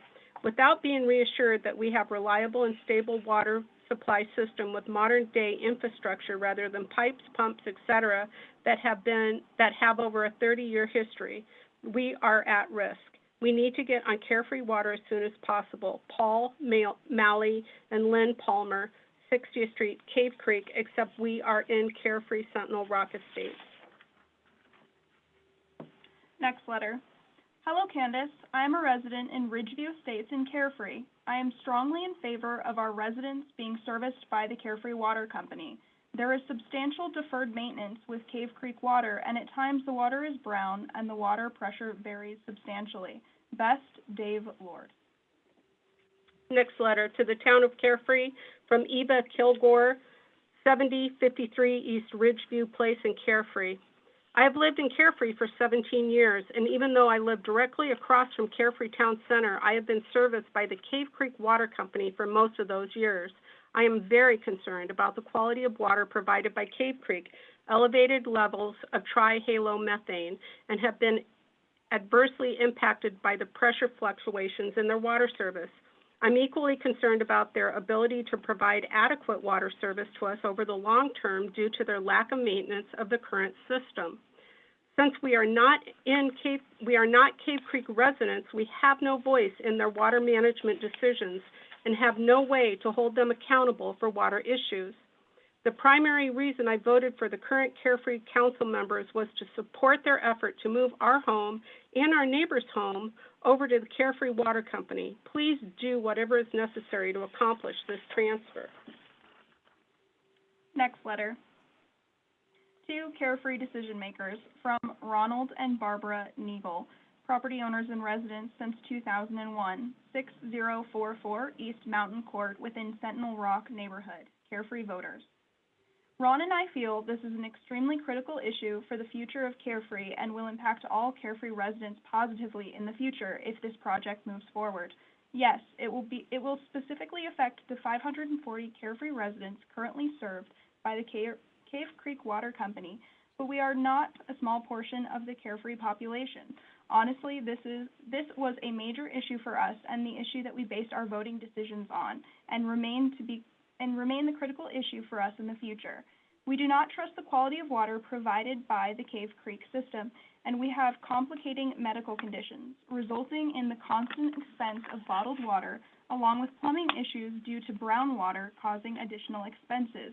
However, our main concern is the future limited water supply in the Cave Creek system, and the consequences of those limitations, which could cause severe water restrictions and major property value declines, making this portion of Carefree undesirable to us. We understand there is objection to some of some Boulder residents that we feel Carefree must do the right thing and follow through to get this done. We enjoy living in Carefree very much and hope to stay as long as possible. Thank you, Ron and Barb. To whom it may concern, my wife and I are Carefree residents serviced by Cave Creek Water. We strongly support Carefree's acquisition of our water service from Cave Creek. We look forward to having quality and dependable water from Carefree Water Company. Given the significant wildfires during 2020 and the continued drought conditions in Arizona, we are extremely concerned by Cave Creek Water's lack of long-term maintenance, limited water source, and fluctuating water pressure. We were also concerned by its water quality with elevated trihalomethane levels. We voted in Carefree's election for candidates that support the acquisition and the unification of all Carefree residents under Carefree Water Company. Kind regards, John and Miriam Mack on Terrace Estate Circle, Carefree. Next letter. My husband and I live and vote regularly in Carefree. Clearly, our local citizens have spoken through elections that they want all Carefree residents served by a unified Carefree Water Company soon. Those of us with Cave Creek Water are very concerned about the quality of both the water and the system providing it. It impacts our health and can likely impact our property values as well. The plans to unify all residents within the Carefree Water Company will result in economies of scale, leading to greater financial strength of the water company in the long term. While concerns about another reservoir in the boulders may seem logical on the surface, they are not. The decision on location of required 300,000-gallon buried water storage reservoir should be based on professional engineering firms' analysis, as well as providing the greatest good for the most people at the lowest cost.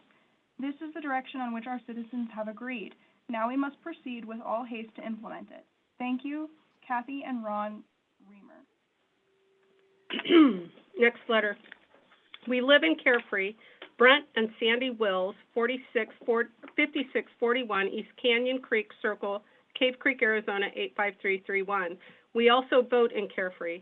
We are concerned regarding our water. We feel all Carefree residents should be treated equally. Quality water for all. As with the Boulder sewage system, we all need to work together to make Carefree a better environment and place to live. Let's all consider the big picture for every Carefree resident, not just a few worried about the view, which has been planned and will look like the desert does now. We stand behind Carefree, a wonderful place to live for all. Next letter. My name is Michael Johnson. I live at 34911 North Mountainside Drive, Carefree, Arizona, 85377. I represent the Carefree Ironwood Estates HOA Board of Directors, consisting of 25 homes, and we vote in Carefree. The 2018 and 2020 elections had connecting the 540 Carefree residences to the Carefree water system that are currently served by Cave Creek Water as a major campaign issue for those who won for mayor and town council. The majority of residents voted to bring their fellow Carefree residents marooned in Cave Creek's water system onto Carefree water system because it was and is the fair and moral thing to do. Concerns over quality issues with Cave Creek Water have included notices warning of elevated levels of trihalomethane sent out by Cave Creek, sediment causing plumbing issues, brown water problems, poor fire hydrant maintenance, and pressure fluctuations. Furthermore, there is no backup supply line to bring water to the Cave Creek system, which is totally reliant on a single 35-year-old pipe. Cave Creek has exhausted its CAP allocation, and Carefree residents on their system will be significantly impacted in a drought emergency. Despite that concern, Cave Creek continues to add more and more connections. 2 years ago, Liberty Utility Sewer customers in Carefree did not object to the decommissioning of the wastewater treatment plant in the boulders. Although the decommissioning brought no value to them, they acted out of concern for all of Carefree's residents and were willing to absorb the increase in monthly rates. Similarly, bringing the Carefree water customers served by Cave Creek Water Company into the Carefree Water Company is the right thing to do. We all live in Carefree, and denying any of its residents access to the Carefree water system is wrong-headed and does not serve the best interests of the town of Carefree. Dear Carefree Water Company, my husband and I are Carefree year-round residents who have lived and voted in the beautiful town of Carefree for the past 17 years. We were attracted to Carefree for the quality of life, beautiful fauna, and the small town atmosphere. It's important to us that we also have our own water company and that it delivers safe, clean water consistently. Everyone should have access to clean and safe water, and this includes the 540 residents who are on Cave Creek water currently. Cave Creek has not delivered on their promise to those 540 residents, including notice warnings of elevated levels of trihalomethane, sediment issues, pressure fluctuations, and even brown water problems. This is unacceptable. We believe that adding the 540 Carefree residents to the Carefree Water Company will only increase the economies of scale, leading to a greater financial strength to the water company in the long term. The decision of the location of the required 300,000-gallon buried water storage reservoir, WSR, should be based on a professional engineering firm's analysis, as well as providing the greatest good for the most people at the lowest cost.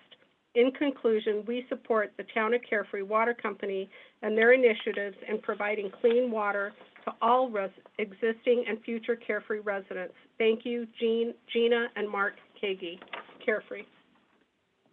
Next letter. Hi, Candace. I would like to take this time to outline some of the reason why, as a resident of Carefree, we should be on the Carefree Water Company system. We are residents of Carefree residing at 6045 East Leisure Lane, Carefree Sentinel Rock Estates. We are voters in the town of Carefree, therefore, we should have the ability to vote on our water future. Cave Creek Water has had many quality issues over the past several years. We have been sent notices of elevated levels of trihalomethane by Cave Creek Water. There are sediment issues that cause plumbing issues and brown water, many issues in fluctuation of pressure. They have no backup supply line and they are reliant on one 35-year-old pipe. We have many concerns over the lack of long-term maintenance. Fire hydrants are in poor condition, no maintenance on CAP lines or pumps. They have identified over $20 million in required projects to get their system in order, but have deferred all of them. There are many concerns over long-term water resources, as Cave Creek sends an ever-increasing portion of their fixed CAP allocation to the Desert Hills system. This was never planned for their long-term water resource planning. Potential negative impacts on property values due to the ongoing drought and potential CAP cutbacks leading to potentially severe Cave Creek water conservation measures. Adding 540 accounts to the Carefree Water Company will result in economies of scale, leading to greater financial strength of the water company in the long term. 2 years ago, Liberty Utilities sewer customers in Carefree did not object to the decommissioning of the wastewater treatment plant in the boulders, although the decommissioning brought no value to them. Selfishness was set aside because it was the right thing to do. As a result, our rates were increased approximately $15 a month. Similarly, bringing Carefree Water customers served by Cave Creek Water Company into the Carefree Water Company is the right thing to do. The Boulders already has 3 open-air water reservoirs that store gray water for their golf course. The town only wants to bury a WSR along Tom Darlington. Thank you for your attention to this crucial situation. Cindy and Tim Marcantes. Mayor Les Peterson, Vice Mayor John Crane, and members of the Carefree Town Council. My name is Arthur Jimson, and I live at 5690 East Canyon Creek Circle in Carefree. My wife and I moved here in 2003. As a former member of the Town Council from 2011 to 2013, I am very familiar with all that has been going on. This letter is in support of the town's plan to treat all Carefree residents the same way and to pay the same price for a high-quality water supply. The actions of a majority of NIMBY-minded Boulders residents is disingenuous. I believe that I am just as special as they think they are. If they had seen, or as I have seen, black, sludgy water being flushed out of the same water line that serves my house, they would be supportive of change. It is ironic that these myopic Boulders residents fully supported decommissioning of the Black Mountain Sewer Pumping Station, the cost of which is being paid by all Carefree residents, but are against doing the same for water users. I guess they feel comfortable exposing the town to potential legal liability if it does not take action to provide safe, clean, potable water after knowing that Cave Creek water currently being provided fails to meet federal standards with a treatment process that results in health immunity problems for vulnerable people in the community. As an octogenarian, I am one of those people. Keep up the good work. Next letter. As a property owner in Carefree for over 7 years, I am a full-time resident and have voted in every Carefree election. I voted for you, the Carefree Council, to do the right thing in transferring our property, along with the other 539 properties, to the Carefree Water Company. I am quite concerned about the quality issues with Cave Creek water. This has included notices warning of elevated levels of trihalomethane sent out by Cave Creek, sediment causing plumbing issues and brown water problems. In addition, there is no backup supply line to bring water to Cave Creek. Their system is totally reliant on one 35-year-old pipe. Thank you for your continued efforts to make the transfer a reality. Teresa Farrow on Ridgeview Lane, Carefree. Carefree City Council. As a property owner in Carefree for over 7 years, I am a full-time resident and have voted in every Carefree election. I voted for you, the Carefree Council, to do the right thing in transferring our property, along with the other 539 properties, to Carefree. 2 years ago, Liberty Utility Sewer customers and Carefree did not object to the decommissioning of the wastewater treatment plant in the Boulders, although the decommissioning brought no value to them. Selfishness was set aside, and it was the right thing to do.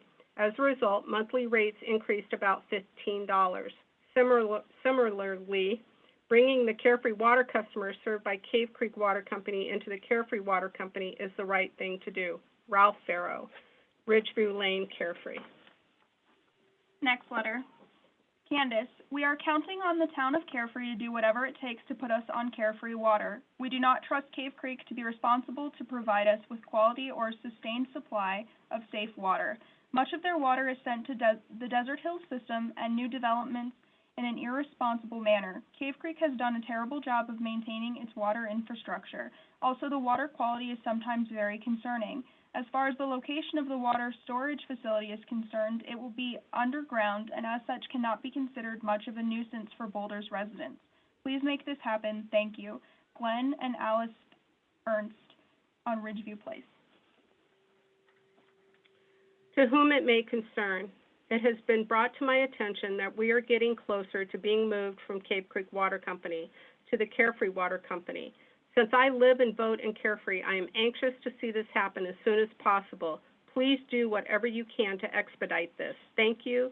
From Jean Ryder, Carefree, Arizona. Next letter. Dear Carefree Water Committee members, I am writing to you on behalf of myself, Trudy Miller, and my husband, Russell Miller, both full-time residents and voters in Carefree. We want to convey to you our strong support for the process of finally providing high-quality water to all residents in Carefree.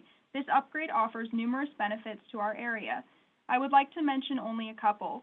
The frequent and ongoing poor quality of the water supply from Cave Creek water has long been a health concern for us. We look forward to the availability of high-quality water from a state-of-the-art system. Additionally, the risk of Cave Creek's single 35-year-old supply pipe is an ever-present threat to all residents in the Cave Creek and Carefree area. The risk of fire is significant and ever-present. Having a second water reservoir and supply line is a benefit to all of us in the area. It is not often that a win-win project comes along. This is one. 540 Carefree households get clean, reliable water, and with a buried system and responsible restoration of the landscape, our beautiful desert is not degraded. Thank you, Trudy Miller. Next letter.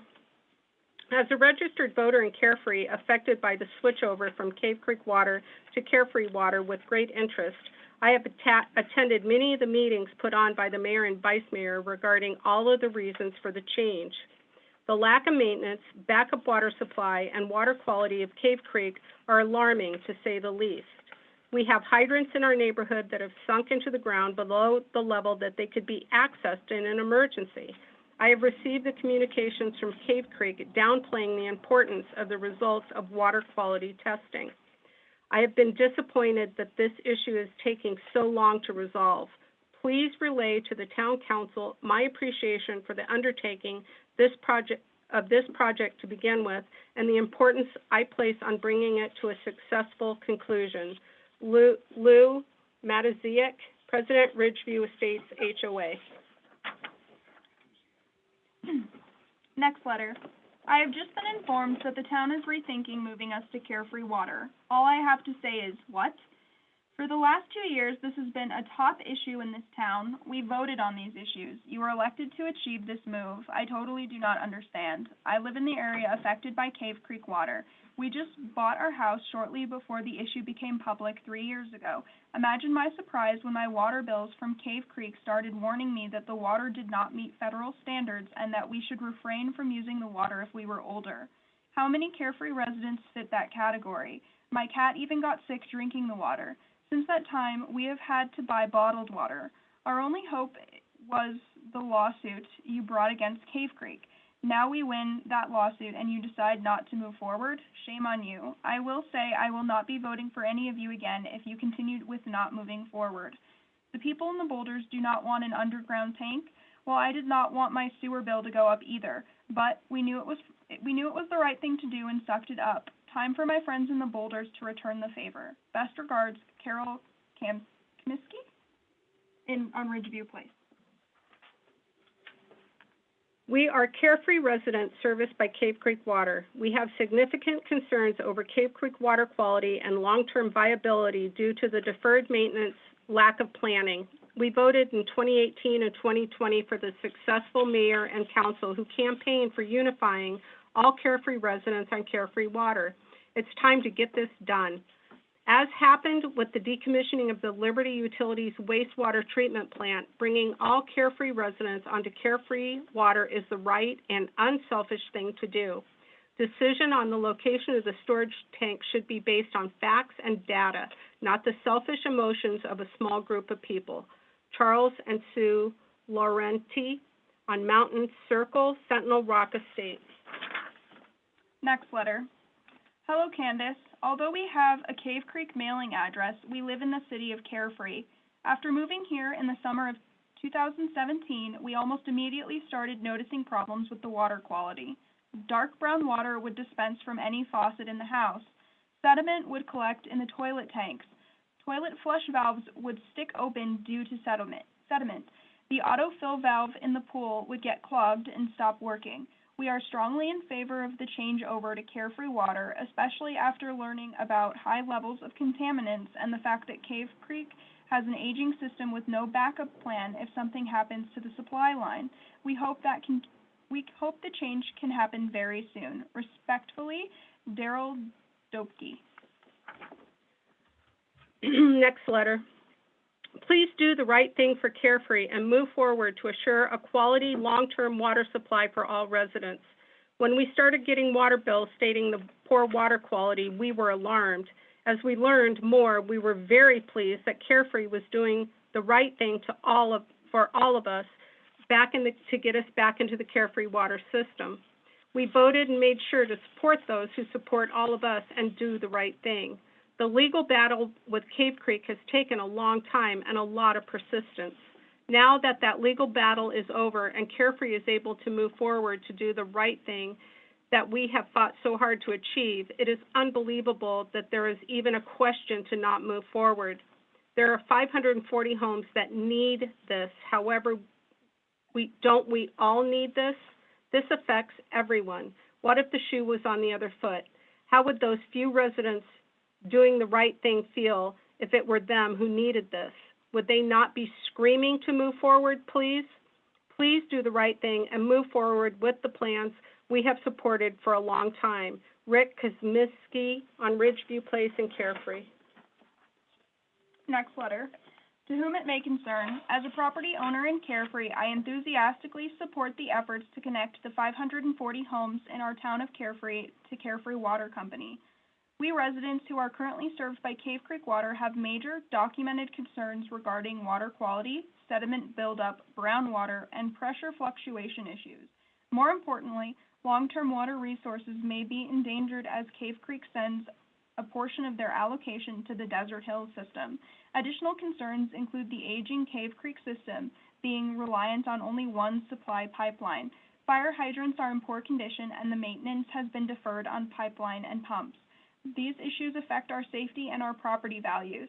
Professional engineers have determined the proper placement of the needed storage tank is in the boulders, and it can be placed and utilized with little to no impact on the nearby residents. I encourage you to move forward with connecting the Carefree residents who need safe, high-quality water to the Carefree Water Company. Sincerely, Craig and Catherine Harrison.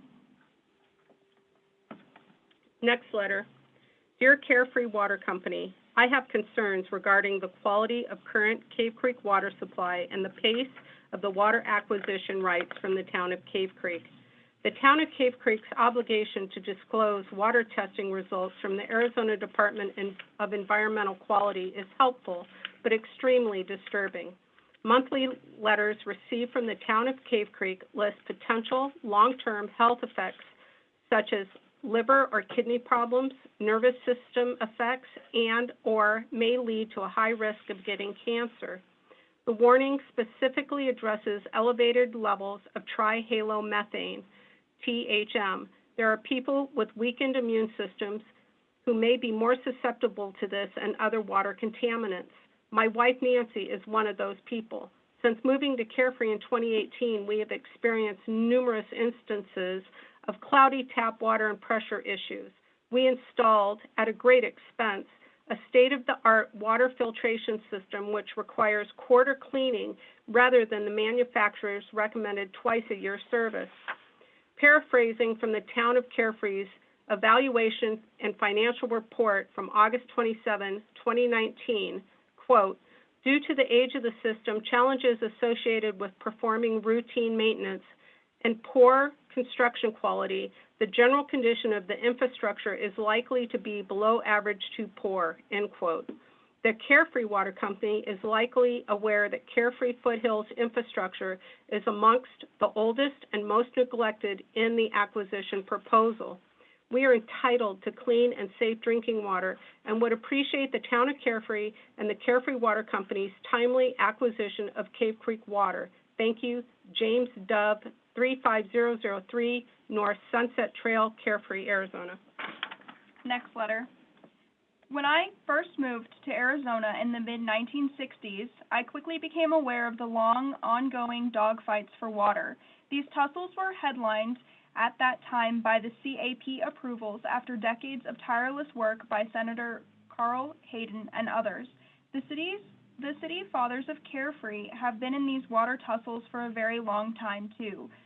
These local water struggles will never end and are currently highlighted by necessary system improvements and changes brought about by picking up the 540 customers from Cave Creek. Cave Creek has different water agendas than Carefree and have been well documented. Cave Creek has paid scanty attention to system backup, water quality, and suffers from spotty and underfunded long-term maintenance. Carefree users will not suffer from the same indignities. Bringing these 540 customers into the Carefree water system will require planning, engineering, and funding, not to mention looking far ahead, like over half a century, as has been the case for Arizona governments during the past century. Detailed trade-off studies based upon sound engineering principles are required for necessary changes to piping, plumbing, and tankage. These studies were only lightly done by Cave Creek, viewing water as an income stream rather than a right and logical expectation for the citizenry. In closing, we strongly urge the Carefree Water Company and City Fathers to bring the 540 new customers into the system wisely and prudently, using this opportunity to improve the overall water system and operations well into the foreseeable future. Tom and Jan White, Carefree. Next letter. As a resident and homeowner in Carefree, I am fully behind the move from Cave Creek Water Supply to the Carefree Water Company. I am appalled at the water conditions that are being delivered to my home, and I am paying the higher prices than Scottsdale and Phoenix residents are paying. I had to get a sediment filter installed at my home to remove the high volume of sediments in the water, and I have to replace those filters every 3 months. I recently had a plumber repair my water pressure regulator. He was in disbelief at the high water pressure and the amount of sediment found in my filters. It's like muck. I vote in Carefree and refuse to have my water supply be in the hands of a town in which I have no say in the matter. I've attended town meetings regarding the core town plan for real estate development, only to find out that my voice doesn't matter because I'm not a resident of Cave Creek, and now I'm expected to quietly sit and accept low-quality water delivery from a town in which I have no voice? Am I to continue to wait idly while my water has been shut off over 4 times without warning while Cave Creek remedies its decrepit water system that has no backup supply line? Should I continue to pay the high premiums to subsidize the increased development of the town, which is putting a greater demand on the water supplies while delivering a substandard product to my home? I refuse to send my money to Cave Creek when we have a viable alternative to controlling our own water and having a voice in any conversation regarding water, particularly when I don't have the option of hauling water to my house or drilling for a well. I expect the fire hydrants to be maintained and the supply lines to be kept up to higher qualities than they currently are. I ask that you move our water supply to the Carefree Water Company. Thank you for your time. Sean Hinchley, 7168 East Ridgeview Lane, Carefree. Next letter. As a new homeowner in Carefree and a customer of the Carefree Water Company, I am concerned that we as a community would not treat all Carefree residents with care and concern. I'm talking about those who are against bringing over 500 Carefree residents and homeowners onto the Carefree Water Company. There is no one who can honestly say that the Cave Creek Water Company has been well managed or in sound financial shape. Cave Creek Water Company has recently made some improvements, but so many infrastructure and management issues still exist. Let's truly listen to the concerns of our fellow Carefree residents on Cave Creek Water. These 500 new customers who come with precious water allocations will greatly improve the balance sheet of Carefree Water Company. Yes, I have friends and family in the infected area. Let's support them. It's a win for all Carefree residents. Sincerely, Greg Trashel on Eastwood Circle. Next letter. Every single resident of Carefree should be jumping up and down with excitement at the prospect of bringing on about 540 new customers and fellow Carefree residents to the Carefree Water Company. This is a financial bonanza for the CWC, its customers, and the town of Carefree. When you have a high fixed cost, long-term asset, it benefits all customers to divide that cost over a greater number of payers. And bonus, each one of these new customers brings with them a precious water allocation. Yes, there will be millions of dollars of, quote, investment, end quote, to bring these new customers online. These expenditures will be capitalized and expensed over many years. The long-term financial prospects of the Carefree Water Company will be greatly improved. Please support your fellow Carefree residents on the west side of Black Mountain in becoming customers of the well-managed water company that you already have the benefit of being served by. Sincerely, Brian and Sloan Trachsel. Next letter. Candace, my wife and I have been residents of Carefree for 17 years. For the first 16 years, we were on the Carefree water system. A year ago, we moved to another home in Carefree. Our new Carefree home is in the Cave Creek Water Service area. The level of support and quality of the water was much better with the Carefree water system. We voted for our mayor and council members because of their support of connecting us to the Carefree water system. We appreciate your support and efforts to connect us to the Carefree water system. Thomas J. Ron. Next letter, Lisa, I apologize. Next letter to principal of the Carefree Water Company. As a Carefree voter, I believe it is extremely important to bring 540 Carefree residents under the Carefree Water Company system. People are having many concerns about the water currently provided by Cave Creek. These problems include elevated THM causing major plumbing issues, fire hydrants in poor condition, No maintenance on the CAP pipeline and pumps, not to mention $20 million in deferred but necessary projects. While on the other hand, Cave Creek continues to divert fixed cap water resources to new unplanned communities like the Desert Hills system. The existing system cannot continue as is without affecting Carefree property values. Please finish the job that has already been started and move the 540 Carefree residents to Carefree Water. Sincerely, Lisa Stukel.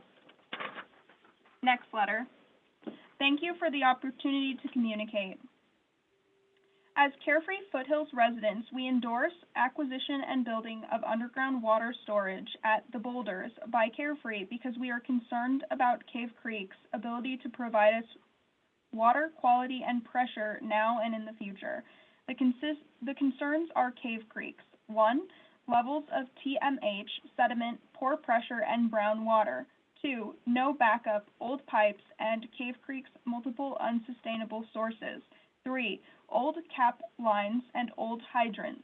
4, Cave Creek's sending water west of us and no long-term plan for anyone.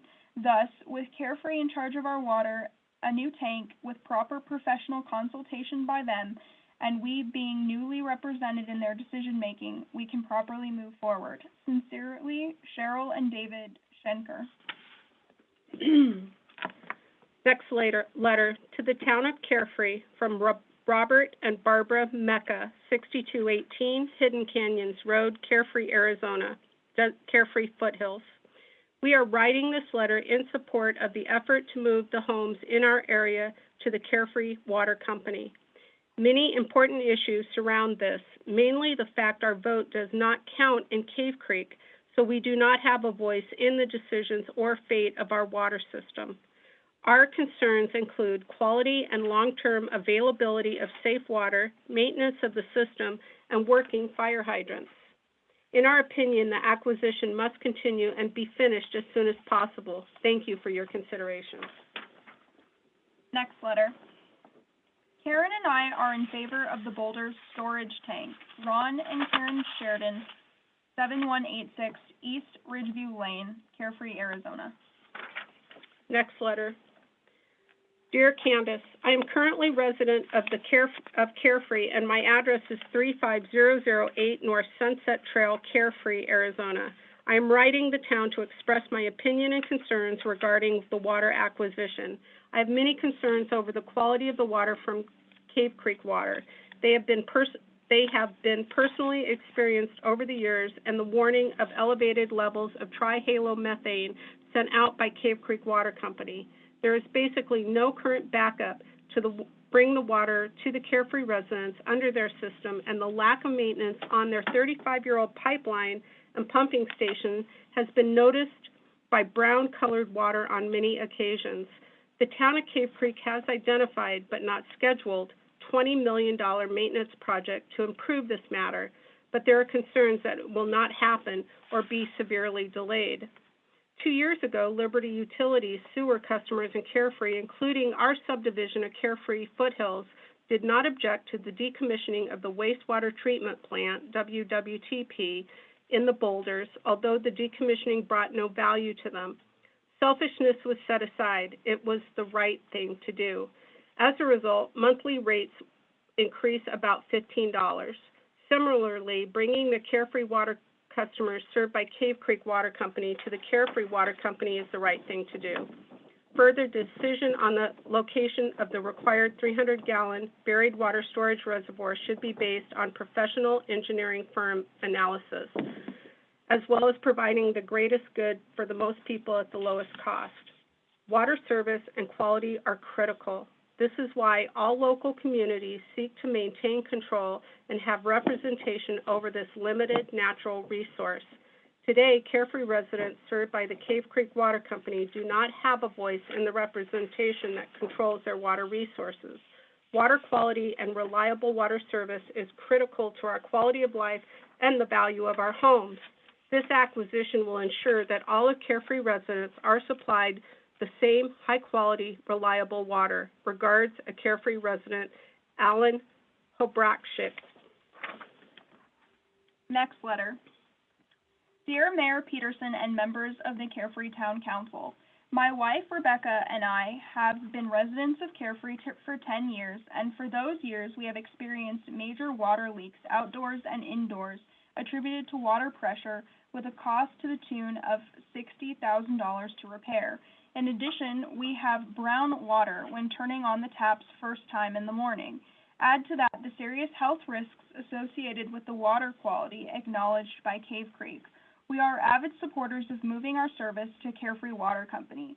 While unity on any issue is always hoped for, we understand there are differing viewpoints, and as our representatives, you must look at all sides. You are good with that, as long as the decision is based on what is best for the entire community. What is best, in our opinion, is for all Carefree residents to have a safe, dependable water supply by unifying all residents under a single water provider. When there is a failure of service at any level for Carefree residences, the new headline will not say Carefree residents west of here and north of there. It will say Carefree residences. With social media being what it is, prospective buyers and developers will have to think twice about Carefree as a home or business. When we voted as Carefree voters, our votes were to ensure this transfer of service to Carefree Water based on science, logic, and health. Please ensure this is accomplished. Sincerely, Harry and Rebecca Lumley on Leisure Lane. Next letter. I am a former Boulders resident, 20-plus years, and am a Carefree resident receiving Cave Creek water as a resident of Carefree Foothills. I have copied a portion of a statement furnished to me. I agree with all the points and hope that the best decision is made as far as placement of the water tank without causing an eyesore. If that is the Boulders common area, that is where it should be. I'm sure the town is working with the Boulders neighborhoods to accommodate concerns to extents possible. I would say the sewer out of the Boulders did significantly benefit the Boulders owners due to the eyesore, but more importantly to the smell. Mayor Peterson was very involved in having that happen. Thank you. Richard Burns. Next letter. Mayor Peterson and members of the Carefree Town Council, we are concerned about the supply and quality of our water. Please address these issues to ensure a clean, safe, and reliable water supply in Carefree. Thank you. Nancy and Rick Barber, Sentinel Rock. Dear Mayor Les Peterson and council members, as longtime residents of Carefree for over 2 decades, and having served on a number of local nonprofit boards and in several positions within the town, we know many people in our community who share our appreciation in seeing you moving forward to finally complete the long-standing commitment the town made to our citizens when acquiring our own water company many years ago to ultimately provide all citizens with a safe and secure water supply. We have one of the homes still being serviced by Cave Creek, and the water as being processed in their system is simply not up to the level of quality we expect and deserve as citizens and taxpayers in Carefree, who have contributed equally to making our water system possible as now being enjoyed by other citizens. Even the use of Cave Creek water in our appliances require a, quote, whole house, end quote, water filtration system, and the filters in which must be changed frequently because of the impurities found in their water, not to mention the water outages and lack of backup systems when this happens. It is sad to see the disinformation and letters to our local newspapers signed by some anonymous groups and their effort to obstruct the completion of our water system. Please be assured their views are in sharp contrast to the majority of our community, which understand the commitment, have fully cooperated with the town in the implementation, and look forward to seeing its completion and availability to all our citizens. Sincerely, Lloyd and Donna Meyer, Rising Star Way, Carefree. Next letter. From Mark Jameson, 35416 North 58th Street, Cave Creek, 85331, mailing address only. I am a full-time Carefree resident and voted in 2018 and 2020 for candidates who supported the switch to the Carefree Water Company. I have numerous concerns about the Cave Creek Water Company and the resistance to upgrade and connect to Carefree Water. I find it appalling and hypocritical that someone who has sworn an oath to first do no harm is opposed to a system to improve the quality of the drinking water and to have a WSR that is essential to meet established fire flow standards to ensure there is sufficient water volume and pressure to fight a fire. CVL identified 32 potential sites for the WSR, and the best is the location the Boulders Group is opposed to. The water storage reservoir will be buried and the area landscaped, which will have a minimal, if any, adverse effect on their pristine view of 700 driveways and patios, paved roads, 2 golf courses, and the golf clubhouse and resort. I fully support the current plan to move all Carefree residents to the Carefree Water Company as soon as possible. Next letter. As the longtime community liaison on the Carefree Sentinel Rock HOA Board of Directors, I've been hearing complaints from our residents about wildly fluctuating water pressure, which has blown out water heaters and irrigation systems high, or made taking a shower almost impossible, low, brown water coming from the taps, and grit in the water that comes out of the taps and which damages appliances. Numerous residents of Sentinel Rock have had to replumb their entire house. There have also been a lot of safety concerns over the proper functioning of fire hydrants, and needless to say, over the legally required letters that were issued over several quarters about the potentially harmful byproducts in the water. There is also consternation over the fact that Cave Creek only has one method of getting cap water, a 12-mile-long, 35-year-old single pipe running from Deer Valley up Cave Creek Road, pushed along by 3 aging and corroded pumping stations, and over cap water allocations being cut back if the long-running drought continues, as cap is Cave Creek's sole source of water. The complaints about dirt, grit, and fluctuating water pressures are continuing, as are the safety concerns and the questions about the long-term sustainability of the Cave Creek system and water supply. Many residents have emailed me to ask about the progress being made to get our development onto Cave Creek water. I realize that some customers currently on Carefree Water are opposed to bringing the rest of us onto the system, but please respect the water issues being faced by those on the Cave Creek water system. The IGA signed by both towns indicated the intent to bring Carefree service area of the Cave Creek water system into the Carefree system in the future. We are all Carefree residents, and if some of us face a water crisis in the future, that reputation will negatively impact property values in every part of Carefree.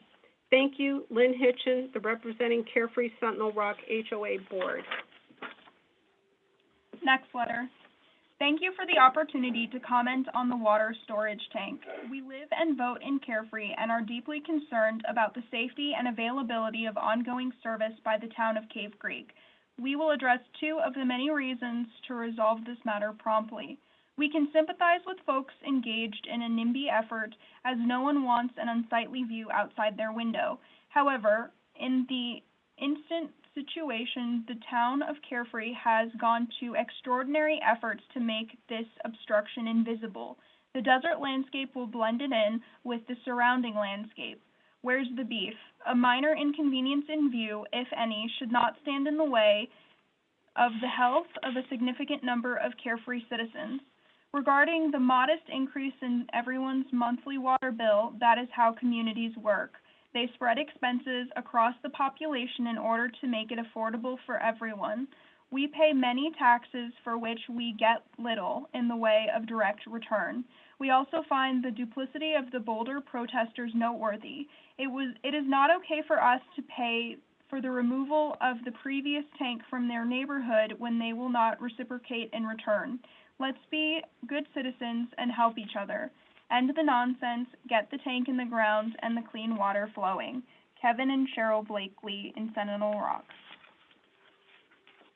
Next letter. To the Carefree Town Council and Carefree Utilities Community Facility District Board, from Leslie Hines, Carefree resident. Support for proposed water system expansion and related infrastructure development. I am writing to express my general support of the proposed Carefree water system expansion and related infrastructure development. I believe that good and prudent governance of Carefree must include sound water policies and the infrastructure to support reliable water sources and services for all residents and commercial businesses located in Carefree now and in the future. I believe that the proposed acquisition of the town of Cave Creek Water Resources currently serving Carefree residents is a necessary step in assuring Carefree residents and the businesses have a reliable and assured source of water for years to come. While I will reserve my fully unqualified support of all aspects of the plan until the complete details of the proposed plan are presented, I do feel confident in urging the Carefree Water Company Board and the Carefree Town Council to take whatever steps is necessary to move forward with the needed water storage tank installation to be located along Tom Darlington on a town utility easement north of the boulders. Respectfully, Leslie Hines, 7437 East Sundance Trail, Carefree. Next letter. To whom it may concern, my name is Chris Quinn. My wife, Kelly, and I purchased a home in the Crossings 2, located in Carefree, Arizona, this past September. Specifically, we live at 7571 East Valley View Trail. Our home is currently serviced by Cave Creek Water Company. Even prior to closing on our home, this was already an issue of importance to us as we examined the utility services and got feedback from residents of the area and new neighbors. Almost to a person, they expressed concern about water quality, consistency of delivery, and lack of long-term planning and deferred maintenance on the part of Cave Creek, not to mention a host of other issues. I am writing today to strongly encourage you to incorporate the 540 residences of Carefree currently being serviced by the Cave Creek Water Company and allow us to once again get our domestic water supply from the Carefree service area. We have learned in our short time here that this was a high priority topic during elections in the 2018-2020 and the strong foundation upon which some were elected to office. We will soon be transferring our state residency from to Arizona from Washington State, and with that, we plan to be more active in the community, both in meeting participation and also voting. So as property taxpayers, utility customers, and soon-to-be voters, we would strongly encourage you to step to the plate and get resolution to this long-running issue of concern for the residents of Carefree. We want and desire to have our water service to be with Carefree, and we ask for your concerted effort to make this happen for those of us currently being forced to have Cave Creek water while paying taxes and living in the town of Carefree. Thank you for your consideration. Kind regards, Chris and Kelly Quinn, located on Valley View Trail. Next letter. Candace, please read the following for today's Carefree Water Company meeting under item 2, public forum. Thank you. Stephanie and Ian Barber, Carefree residents. In June and July of 2018, Carefree had 2 open meetings to explain the water transition to a targeted group of residents. Those meetings were predominantly attended by people living in the Cave Creek Water Service area. At the July meeting, asked if he would put the water transition to a vote of Carefree residents, Mayor Peterson answered, quote, "No, and you don't want it to, because you are the 20% and they are the 80%, end quote. That unguarded response reveals an intent to keep this project secret from the majority of the Carefree residents. Why?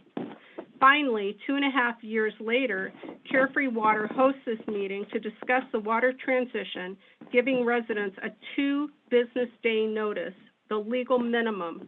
This appears to be a further attempt to keep the majority of residents uninformed on the water transition.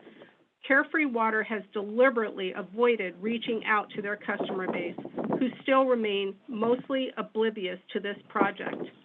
This water transition may or may not benefit a small number of residents, but it's hard to imagine a project that would benefit all Carefree residents would not have been frequently and broadly publicized. This water transition will be complicated and expensive. Undertaking a project of this magnitude demands a compelling benefit for the entire community. No credible reason has been presented so far. Most Carefree residents are reasonable and would support any project that contributed to the common good. Why would a town council need 4 different law firms to be present today if the common good was evident? If Carefree and Cave Creek could have set aside personal grudges and pulled the money spent on lawyers and engineering firms, imagine how much assistance could have been given to local businesses, food banks, and the residents during this pandemic. Instead, we spend millions to fight with our neighbors and build a redundant water system. With so many local businesses and residents in financial distress, how does the town council justify the money they will force us to spend on a water transition that is unnecessary and wasteful? Next letter. To whom it may concern, Carefree Water Company. We moved to Carefree about 3 years ago and are Carefree voters. Cave Creek Water has been one of our only concerns since moving here. We are one of the Carefree residents included in the 540 residents. Please move as quickly as possible to connect all 540 of us to the Carefree water system. We are concerned about the quality of Cave Creek water and its reliability.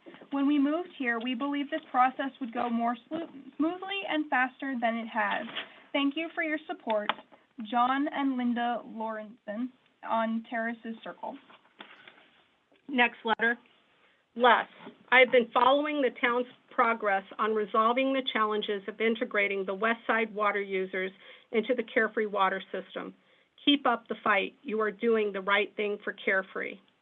I strongly support the current efforts of the Carefree Council to bring the West Side residents into the Carefree water system. I've been familiar with the efforts of the town's past administrations to address basic shortcomings of the original Carefree Water Company. These include securing additional cap water, upgrading infrastructure, mitigating arsenic levels, and managing aquifer water levels and the cap water quality. The benefits of these improvements should be extended to all Carefree residents in a fiscally responsible way, as has been proposed by the current administration. Wayne Fulcher. Next letter. Candace, my wife and I recently moved to Carefree in December 2020. We love the town, but the water does taste bad. We learned that there is concern over the quality issues of Cave Creek water, and that alone has me supporting the move from changing from Cave Creek Water to Carefree Water Company. We also heard that there is no backup supply line to bring water to the area. How can that be as this area grows and grows? We are excited to be here as full-time residents and feel strongly that moving our town supply to the Carefree Water Company is a good plan. You have my support in wanting this change to take place and feel the decision on location of a reservoir should be based on engineering professionals as well as considering keeping an eye on the cost. Sincerely, Gary Davis on Ridgeview Place. Next letter. Safe, reliable water is a concern for all Carefree residents. So much so, some say that the re-election of Mayor Peterson and the election of new town council member Tony Geiger was the result of this concern. There is no backup supply line to bring water to Cave Creek if the woefully neglected 35-year-old cap pipeline and or its pumps fail.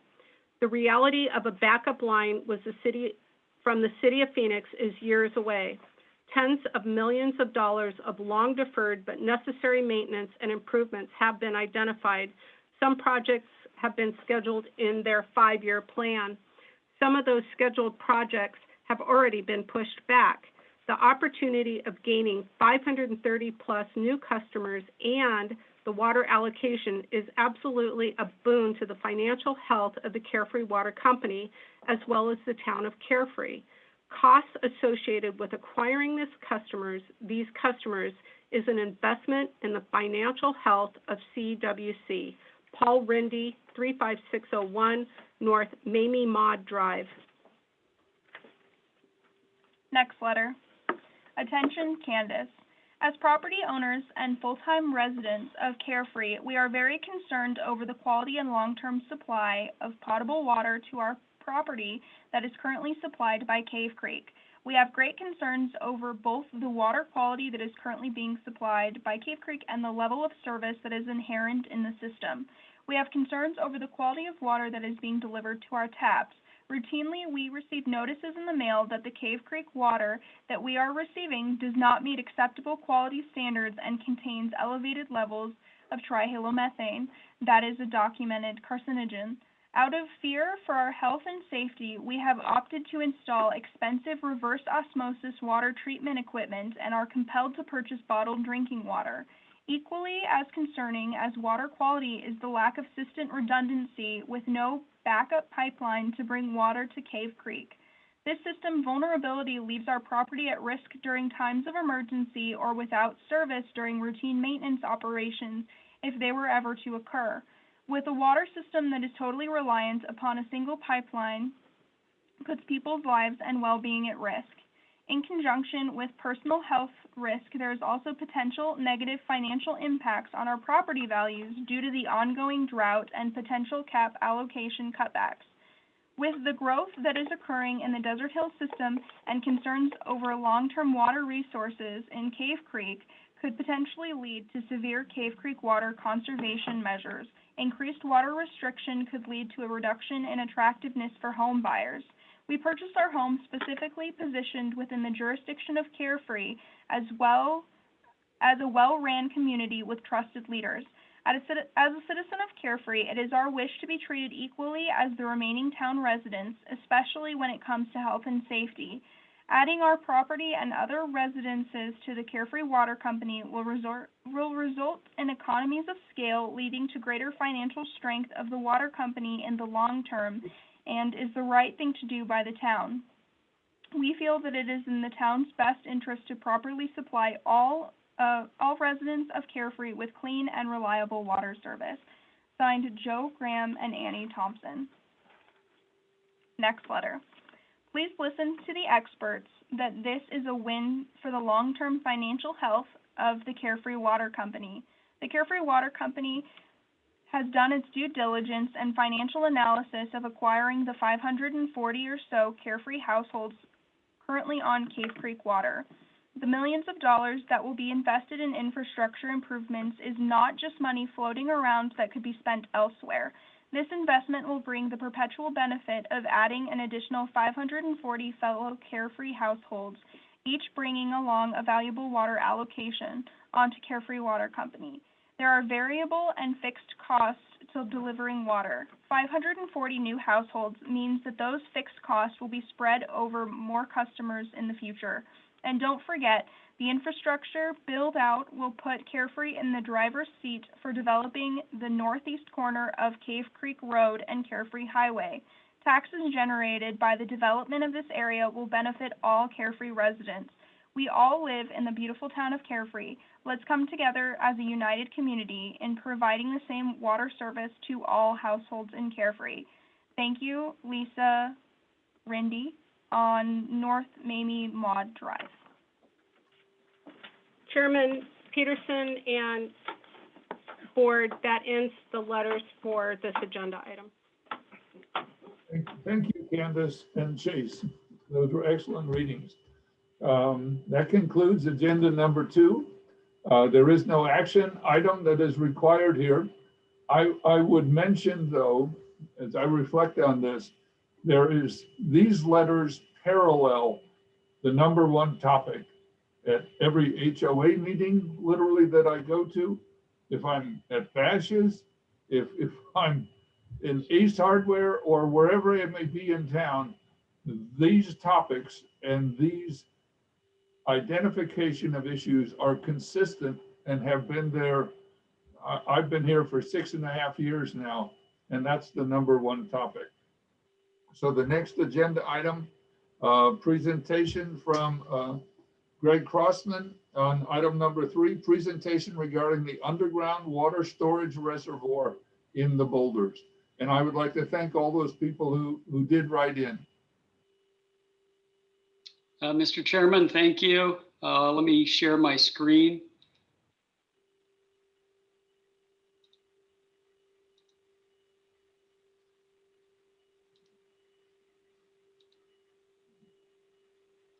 Just as a check, Chairman Peterson, can you see my screen and hear me adequately? And it looks good and the sound is excellent. That is good. Great. Thank you. I think at this point in time, we can probably cut loose a couple people, Dan Jackson, Mark Reeder, and Michael Pierce. It's probably not necessary for you to continue on this meeting. We can cut you loose. Thank you, gentlemen, for attending. Yes, thank you. Mr. Chairman, members of the board, members of the public, agenda item number 3 is a discussion of the Boulders Underground Water Storage Reservoir. This discussion is unfortunately also in presentation is a long presentation, but I think it's important. Just to kind of recap some of the information that we got in the last presentation, what we'll be talking about in this agenda item is a new 300,000 gallon water storage reservoir located in the area of this blue oval. This new water storage reservoir will be important in providing water service to what we call neighborhood A in the southwest part of Carefree and in the acquisition area. And it will be very important in providing the level of service and fire flow required for the Lowe's commercial development at the northwest corner of Cave Creek Road and Carefree Highway, which is 3,000 gallons per minute of required fire flow. Just to give you an idea of how we're going to do that and how we're going to provide service to neighborhood A, we will be installing and constructing a new interconnection with the Scottsdale water system along Carefree Highway at Terravita Way Sunset Trail. That'll be an important attribute to this project. Scottsdale's committed to provide about 1,500 gallons per minute of that 3,000 gallon per minute fire flow requirement for Lowe's. So that means we have to meet about 1,500 gallons per minute from the existing Carefree Water Company system. And that's where the new 300,000 gallon storage reservoir comes in. It will be able to provide that additional 1,500 gallons per minute of fire flow. All right, so what I'd like to talk about tonight, give you an overview of the topics. I'd like to have a general discussion about water storage in municipal systems. We'll then drill down into the acquisition studies and analyses that have been done by CVL or Cohen Van Loo. We'll talk about our site selection criteria for this site. We'll also discuss the water storage concept that we currently have and the design changes that we've done since the last meeting we've done with the Boulders HOA, the general membership of the Boulders HOA in November of 2019. We'll discuss some other reservoir details, and then we'll move into authorizations to be considered tonight. As far as water storage in municipal systems, why is water storage needed? Well, there's really 3 reasons that we need water storage in a potable water system. The first one is to meet peak demand on the system. Typically in the late evening hours and early morning hours, our water demand goes way down. That allows us to fill up our water storage reservoirs and get prepared for the peak demand, which typically hits in the 5 a.m. to 9 a.m. range. People's irrigation system is coming on. People are getting up, they're showering, they're fixing breakfast, they're doing dishes, they're doing laundry. That's when the peak demand period is. And if our reservoirs are full, we can meet that peak demand. Another important, very important component of municipal water storage is for fire protection. Even during those peak demand periods for water delivery, we need to be able to meet fire protection requirements. And we need to be able to provide fire flow to fight a fire. That was evident just about a week ago on late Monday night into Tuesday morning along Stagecoach Pass, when we had a significant structural fire at what's called the wedding cake residential structure.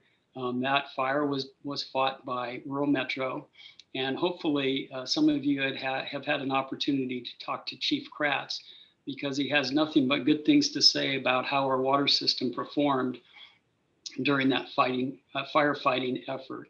From my calculations, we provided anywhere from 200,000 to 300,000 gallons of water to fight that one single residential fire. So you can imagine how many gallons of water it would take to fight, say, a fire in a big box structure like the Lowe's facility. So I'm very proud of how our water system performed, and it is a very important function of water storage in water systems, and that's fire protection. The third reason for water storage in a municipal system is so you can reasonably size your water production facilities, your wells, your surface water treatment plants. Otherwise, you're sizing those facilities for your peak demand, and you're spending a lot of capital to do that. With water storage in the system, you can reduce that size and reduce your capital expenditures and still meet your water delivery requirements. So with that discussion, where is Carefree's current water storage? Well, we really have three primary sites within the Carefree Water Company system. We have our 1 million gallon water storage reservoir, which is located right here near the intersection of Pima Road and Stagecoach Pass. It really is the hub of our system. We have another site that's the highest site in our system. We call it our 150,000 gallon reservoir site. There's actually two 150,000 gallon reservoirs at this site for a total of 300,000 gallons of water storage. Again, that's the highest site in our system up in the Highlands area. And then our third site is our 500,000 gallon water storage reservoir, which is located just off Up and Down Place. That serves the core downtown area all the way down to the southwest part of Carefree and including the Boulders subdivision. Again, the 1 million gallon water storage site is the hub of our system. We've got just about all of our flow from Scottsdale comes into the 1 million gallon water storage reservoir. Scottsdale does treat and transport our CAP water supply to us. They treat and transport just about 2/3 of our water supply. The remaining 1/3 comes from wells.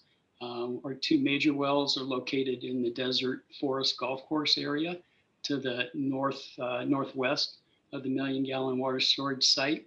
They do pump to the 1 million gallon site along with some minor wells to the east along Stagecoach Pass. From this hub of our water system, we do then distribute water out to the two other water storage sites.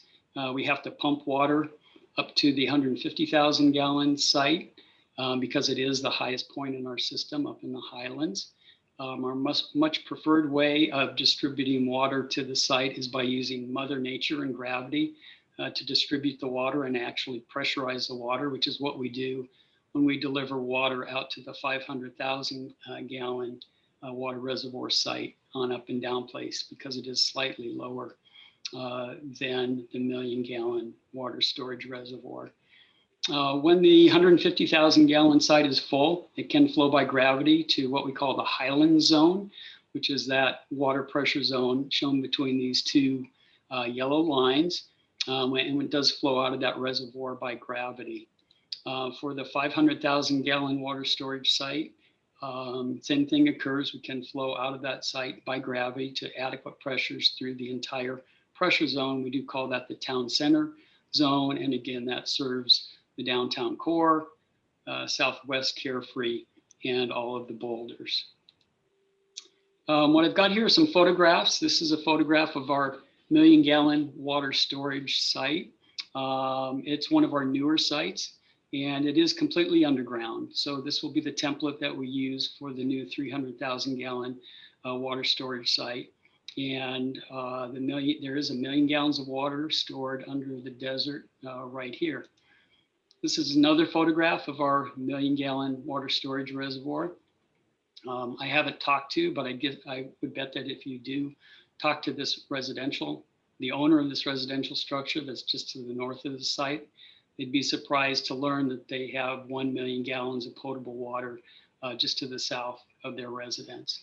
And the water storage facility is located right here. And this is actually an entry feature into the town of Carefree that's located along Pima Road. This is a photograph of our 150,000 gallon site, which is up north in the Highlands area. It is a high-end residential area. It's the highest point in our system. It is located on a ridge line, but it is adjacent to some high-end residences, and it's located right there. And this is the kind of the backside or north side of that reservoir site, looking to the southeast. This is what I call the front side of that reservoir site, the 150,000 gallon reservoir site. You can see again, it's located in the Highlands, a couple of high-end residences, and this one's immediately adjacent to the 150,000 gallon site, which is located right there. This is a photograph from Cave Creek Road looking to the southwest. A beautiful view of Black Mountain in the background.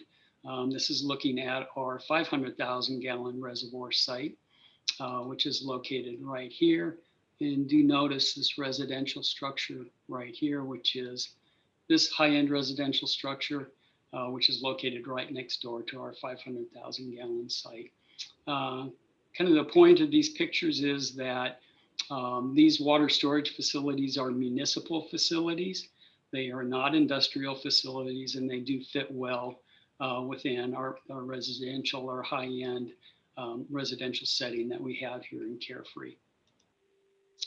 This is a schematic that shows from an elevation perspective the location of our different water storage sites. Again, this is the million gallon water storage site, which is fairly high up in our system. It's at elevation 2554.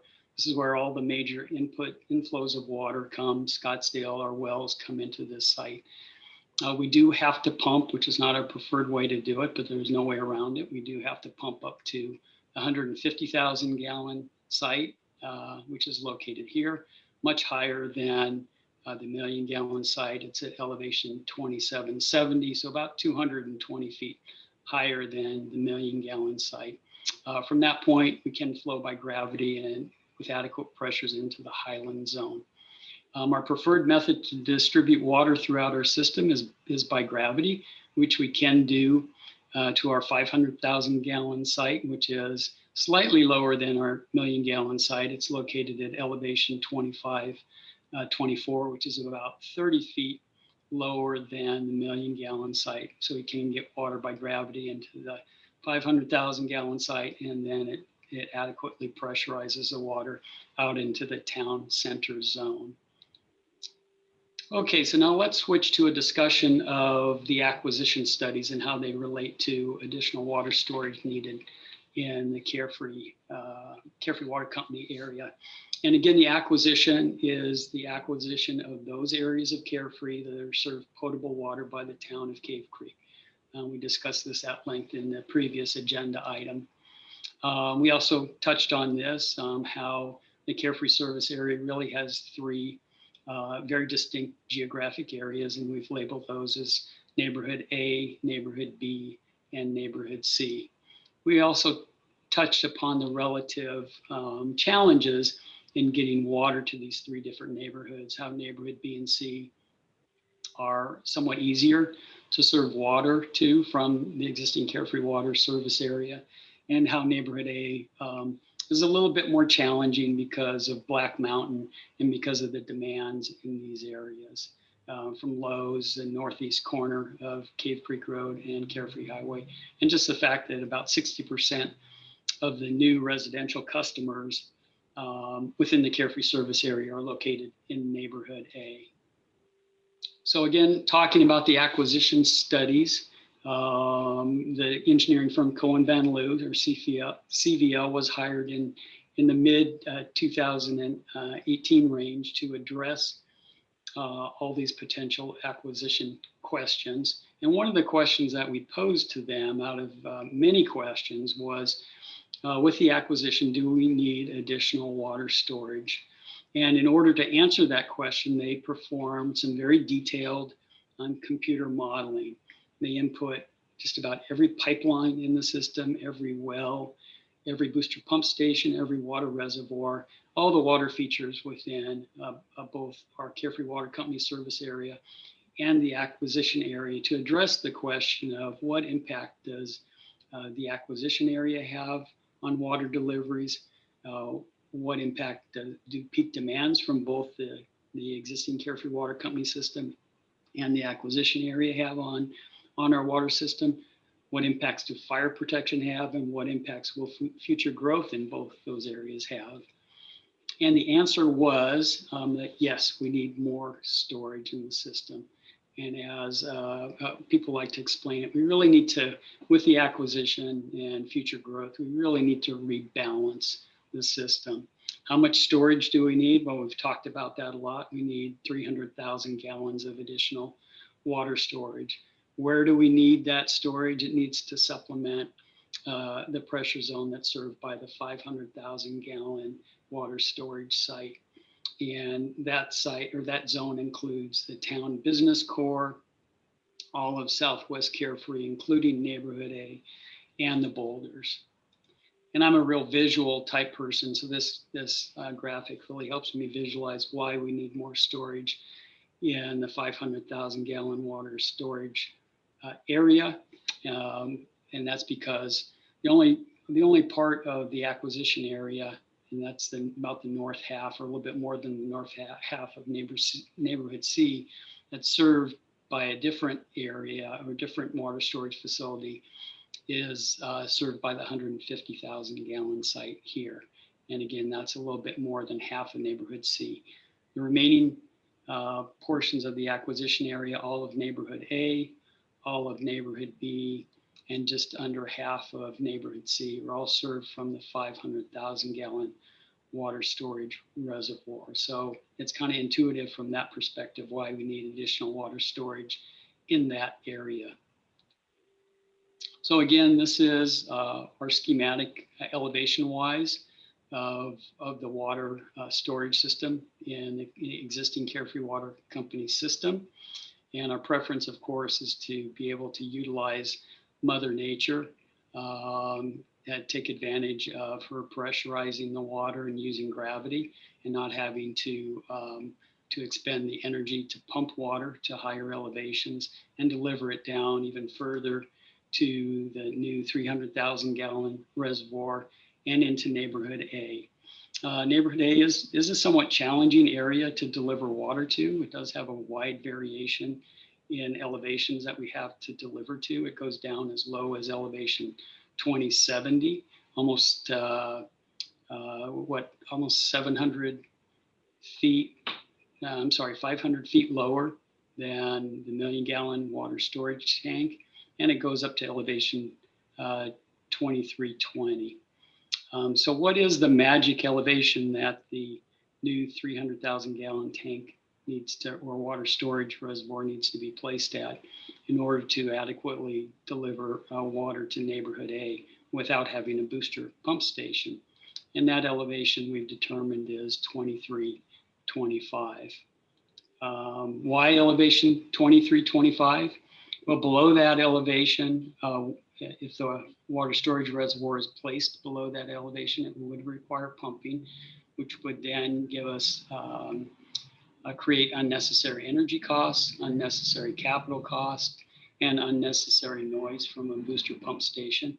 It also, having a booster pump station also creates an unnecessary weak point in the system. Pumps fail. We would factor in redundancy into a booster pump station, but you also encounter power outages, and therefore you need a backup electrical supply and backup power generation at the site, which is another capital expenditure. Mechanical equipment and booster pump stations also have a higher life cycle cost. The life expectancy of mechanical equipment like booster pumps and motors is about 10 years, whereas the life expectancy of water storage reservoirs is more in the neighborhood of 50 to 75 or 100 years. If you install this new 300,000 gallon water storage reservoir at an elevation above 2325, it would tend to overpressurize the system, which would require more PRVs, which are pressure reducing valves. And in this circumstance, when in serving neighborhood A, when you would place the reservoir at an elevation above 2325, it would get further away from neighborhood A, thus requiring longer pipelines and more capital expenditure. So let's talk about our site selection criteria and what criteria we developed. We've talked a lot about the proper elevation to support gravity feed into neighborhood A. We also felt like we wanted to focus on vacant or undeveloped parcels. We didn't think it was reasonable to look at parcels that had businesses or homes on them where we'd have to purchase the home and essentially demolish it. We wanted a parcel that was in proximity to a large transmission main because we need a way to fill the water storage reservoir. We have a larger 10-inch transmission main that goes through this part of our community. So we were looking in particular at the 10-inch transmission main and any parcel's proximity to that. We had a desire for the parcel to have a non-residential access point from both a construction perspective and to a lesser extent from the perspective of future operation and maintenance. We'd rather not have to go through a residential area to construct the new reservoir site and to maintain it into the future. We also had felt the community had a desire to have a non-residential or allow non-residential construction of the feed line into the new water storage reservoir and for the discharge line out of the new water storage reservoir, because it would need both. It needs a way to fill the reservoir and it needs a way to get water out of the reservoir. And finally, we needed to be sensitive to topographic constraints with any parcel and geologic constraints with any parcel that we looked at, because both of those can be a concern anywhere in the Carefree area, with us being tucked up against the mountains in the north part of the Phoenix metro area. So as far as our first criteria that we talked about, the elevation 2325 criteria, this is the neighborhood in the area of Tom Darlington Drive and Carefree Highway as we head down to neighborhood A. And this is the 2325 elevation contour line. You can see how it comes across right here and crosses Tom Darlington right in this area. As far as the parcels that are encompass the 2325 elevation contour, those are shown in blue here. And what we did then was, those are the parcels that we were considering. And this spreadsheet shows you that we actually considered 32 parcels under this site selection criteria. All of the parcels that are shown on this spreadsheet or table are parcels that meet the elevation criteria of 2325. And we then applied the next criteria to the set of parcels, and that was being vacant. Out of this set of 32 parcels, 26 of the parcels were not vacant, had residential homes on them, so that we did rule those out for further consideration. So that left 6 parcels for us to focus on right down here at the lower part of this slide. And we'll go ahead and blow that part of the spreadsheet up. Again, all of these parcels meet the elevation criteria of 2325. They also are all vacant. 3 of them are within the Carefree 3B subdivision. 3 of them are in the Boulder subdivision. 2 of them are internal, and 1 of them is on the border or exterior, or close to the exterior of the Boulder subdivision along Tom Darlington. We then applied the next selection criteria, which was being near the 10-inch large water transmission main that goes through the area. None of these parcels were ruled out because of that criteria. The parcel that was the furthest away from the 10-inch water transmission main was about 500 to 1,000 feet away. We didn't think that was far enough to rule out any parcel. However, on the next two criteria, having a non-residential access point and having a non-residential construction of a feed line and a discharge line into and out of the site was only met by one parcel, and that's the Boulders border parcel, which we're calling our preferred alternative. That was the only site that met those two criteria. The other 5 parcels would require residential access for construction and for future operation and maintenance, and would require residential access for feed line construction and discharge line construction. We also visited all of these sites and took a look at the topography of the sites and the potential geologic challenges. We did take notes on all of those sites. I will read to you the notes we took for the preferred alternative, but do know that all the remaining 5 sites did appear to the professional engineering team to have more significant topographic challenges and a higher potential for having geologic challenges. So as far as our topography and geology notes for our preferred alternative site, we did note that it is a border HOA lot that is part of the Boulders gated community. It has moderately undulating topography with some small washes that go through the site. It is a sizable site that gently slopes. It has a gently sloping area and is located just to the east of Tom Darlington. The general fall on the lot is about 3.8% to the southeast. The access to this lot is off of Tom Darlington. The distance from Black Mountain is encouraging. There is a rock outcropping just to the north of the parcel, which was concerning for us. But we did recommend this parcel for further geologic and geotechnical work. Just to give you a contextual graphic of where this site is located and kind of the big picture, this preferred alternative site is shown by this blue box here. It is adjacent to Tom Darlington Drive, which is to the west of the parcel. There are 2 residential parcels west of Tom Darlington Drive, but understandably, both of those residences have been pushed about as far away as they can get to Tom Darlington Drive. To the north of the parcel is a continuation of the open space parcel. Here's the rock outcropping that's somewhat close to the area that we're looking at. To the south of the parcel is the Boulders Golf Course.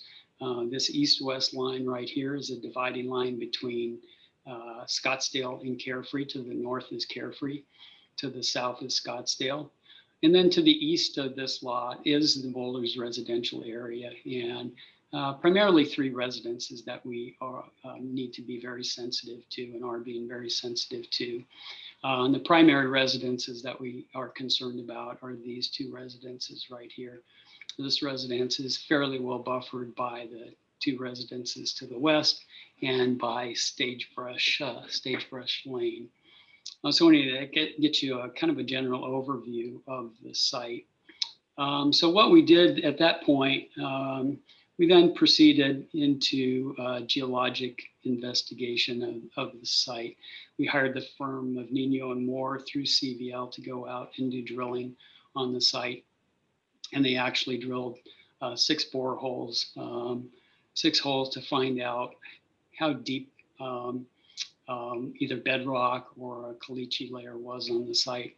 And the results from that geologic investigation were very favorable to what we wanted to do on the site. And at the time we were proposing a partially buried water storage reservoir. Now we're proposing a completely buried water storage reservoir. The minimum depth to refusal, or where the drillers hit hard material, was encountered at a minimum of 13.5 feet. In some of the boreholes, they didn't reach it until they got to about 22 or 22.5 feet. From this graphic, you can also see how close this site is to the 10-inch water transmission main, which is located on this dotted line right here, and where a discharge line from the water storage reservoir might go, and go straight out, straight west to Tom Darlington, and then south to Carefree Highway. So very positive results came out of the geotechnical and geologic investigation. So where did that put us with our preferred alternative site as far as our selection criteria? It is at the proper elevation to support gravity feed into neighborhood A. It is a vacant, undeveloped parcel. It's in very close proximity, within 100 to 50 feet to 100 feet of our large 10-inch water transmission main in the area. It does have a non-residential access point off of Tom Darlington. It would allow for non-residential construction of the feed line into the water reservoir to fill it, and a discharge line from the water reservoir to deliver water down to neighborhood A. And from a topographic and geologic perspective, all of our investigations showed that those attributes were very favorable for this site. So where were we, or where are we with it in terms of neighborhood involvement? We did approach the Boulders HOA board way back in March of 2019. And that was before we had done the geotechnical and geologic investigation, and really to talk to them and get permission to access the site to perform the geotechnical investigation. We did get approval to do that. We did the geotech work in, I believe, July or August of 2019.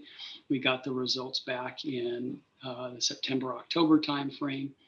And then immediately after that, we had a meeting with Boulders HOA general membership on November 8th of 2019, where we had a discussion about the site and what we planned at the site. We did have a follow-up meeting with the nearby residents along Sagebrush in early January of 2020. Unfortunately, after that, we did get a notice of claim filed against us in February of 2020 that indicated to us that some of the neighboring residents were going to file legal action and litigation, which formal litigation and legal action was filed in July of 2020. So at that point, unfortunately, a lot of the communication with the neighborhood and the Boulders HOA was cut to a minimum. What I'd like to do now, however, is to show you a comparison of where we were at the meeting with the general membership of the Boulders HOA on November 8th of 2019 and where we are today, with the message being that we listened. Although our communication pretty much was cut off after litigation was filed, we kept our fingers on the pulse. We kept getting emails, we kept getting social media posts, and we heard verbally what was going on in the Boulders, and we wanted today kind of relay to the community that we listened and we have adjusted our plans for this site to be sensitive to the Boulders community and to the adjacent residents. So here's where we were back in November of 2019. Our proposal was for 300,000 gallons of additional storage. That's where we still are today. At that point in time, we felt like we could install a partially buried water storage reservoir on the site and make it mesh with the character of the Boulders area. So it'd be essentially about half below ground, half above ground. But that was not acceptable to the community, and we heard that and we listened. And now we're proposing a completely buried underground water storage reservoir. In order to facilitate that, we've lowered the profile of the water storage reservoir. In November of 2019, we're proposing about 16 feet of water depth in the reservoir. We're now down to about 12 feet. So we have significantly lowered the profile of the reservoir in order to get it completely underground. In order to do that, to lower the profile and to maintain 300,000 gallons of storage, we did have to slightly increase the diameter. Surprisingly, it didn't have that much impact. In November 2019, we were at 60 feet of diameter. To get the lower profile, we had to increase that diameter to about 65 feet. It did increase the footprint of the water storage reservoir from about 2,800 square feet to up to about 3,300 square feet. Again, it's no longer a partially buried concrete water storage reservoir. It's fully buried concrete water storage reservoir. The wall thicknesses will probably be about the same, maybe more tending towards the thicker walls, about 12-inch concrete walls, but final design work would then tell us that piece of data. And then as far as a utility area, we do need some peripheral equipment to operate this water storage reservoir, some minor peripheral equipment like electronics. The size of that utility area has gone from 3,000 square feet all the way down to 1,300 square feet. So significantly reduced in this effort to be sensitive to the adjacent Boulders neighborhood. This is what the partially buried water storage reservoir looked like from the residential side, from the east side, looking to the west. This is the plan that we listened, we heard is not acceptable to the Boulders community. What we've modified that to is a completely buried or a completely underground water storage reservoir that actually has material piled on top of it that we can revegetate and re-landscape. If we had X-ray vision on this graphic, again, this is from the east, from the residential side, looking to the west. We had X-ray vision, the water storage reservoir, the reduced profile water storage reservoir would be shown by this rectangular box. We do have to install it slightly, just ever so slightly above the existing ground that's at the site. So you can see that's indicated by this dashed white line that goes across the site. But the amount of excavation material then allows us to place material on top of the water storage reservoir that would be above the natural ground, place that material, that soil material on top of it and revegetate it and make it look again like natural open space desert. The other benefit to this plan is that it does provide the residences to the east a buffer from Tom Darlington, both a visual buffer and a noise buffer, because this is somewhat of a mounded material here looking to the west. This is a plan view and a cross-sectional view of the site. From a plan view perspective, this is the entire area that we anticipate revegetating and getting back to look like a native desert. You can see if we had X-ray vision, this would be the footprint of the underground water storage reservoir. We do have the need for a small utility area, which is located right here. Access to the site will be off an unpaved, stabilized, decomposed granite circular driveway in this area right here, which then allows us to do some enhanced landscaping in this area. So we can screen it from Tom Darlington. If you look at a cross-sectional view of this, which is cross-section AA, which goes from the closest residence over to Tom Darlington, it's in this view right here. The residence is located over here. You can see, to give you a kind of a sense of scale, we have probably a 6-foot person standing right here. This will be undisturbed desert. This is a revegetated area with material placed on top of it that we can plant native desert material onto. This will be our utility area, enhanced landscaping to buffer us from Tom Darlington, and then a car on Tom Darlington to give you a perspective and sense of scale. Some of the details as far as the closest residence. The closest residence is about a total of 225, 230 feet away from the closest surface feature within the site, so about 2/3 of a football field. The closest residence to the north and east is about 300 feet away from any kind of surface feature on the site, so about a full football field away. As far as the amount of fill material and mounding we'll need to do on the site, that's shown at this location. At the highest point, the proposed underground water storage reservoir will need to be about 5.5 feet above the existing grade at the site. We'll then place in this location about 3 feet of earth material that we can re-landscape. So the total height above the existing grade at the site will be about 8.5 feet at the most at this location. Average throughout the site is probably going to be about 5 or 6 feet above the existing ground level. Site distances and sight lines from the existing residential structure and someone standing here would be really towards the top, the revegetated area right here. Will not be able to see the utility area or Tom Darlington once the underground water storage reservoir is constructed. Just a little bit of a side story about the utility area.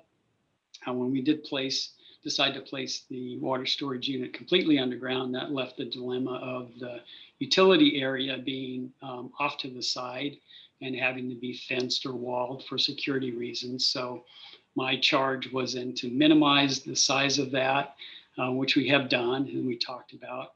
But we did one better, and we actually decided to move the utility area to the west side of the water storage reservoir. So it's completely hidden from the residential area to the east. And that's shown on this graphic. This is the utility area in plan view. This is the utility area and profile or cross-sectional view. And again, buffered from the residential area by the berming required for the underground water storage reservoir. So pretty elegant solution to really make this site, camouflage the site and make it invisible from most, if not all, directions. All right, a little bit of discussion about the utility area. It has been significantly downsized to 1,300 square feet. It has been moved to the west side of the reservoir. It's located behind a wall and behind the earthen berm. That hides it visually and provides sound buffering for the residences to the east. It's also going to be buffered from Tom Darlington by enhanced landscaping in that area between the circular driveway and Tom Darlington. And the equipment that we're going to have in the utility area is very minor, low impact equipment. So let's talk a little bit about that, because I know that's been a point of concern.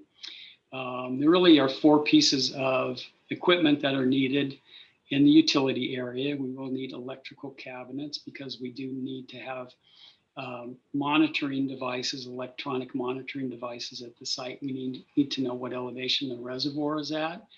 We need to know whether it's filling or draining.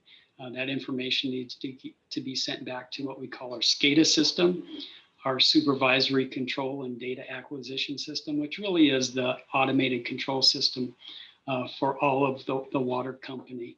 And that is critical data, so we know when to open and close valves and that kind of thing. We are planning some small chlorination equipment. There is a potential that we will need to boost the chlorine levels coming into and or going out of the storage reservoir. The water is chlorinated that comes into the reservoir, but it does have a fairly long travel time. It's got to go from the 1,000,000-gallon reservoir to the 500,000-gallon reservoir, and then to the 300,000-gallon reservoir. And then we need to deliver it to neighborhood A. So in case it needs a little boost in chlorine, we are proposing to put chlorination equipment at the site. We are proposing to use tablet type chlorine or solid chlorine, which is calcium hypochlorite, which is the safest type of chlorine to use. There really are 3 choices for chlorination. There's gas chlorine, which is the most dangerous type chlorine from a maintenance worker perspective. We're not going to be using gas chlorine. The next safest is liquid chlorine, but that does have some safety concerns from a maintenance worker perspective. Liquid chlorine, which is essentially bleach, can splash. It can get in maintenance workers' eyes. It can get on their skin and on their clothes, and it is somewhat caustic. So we are not proposing to use liquid chlorine.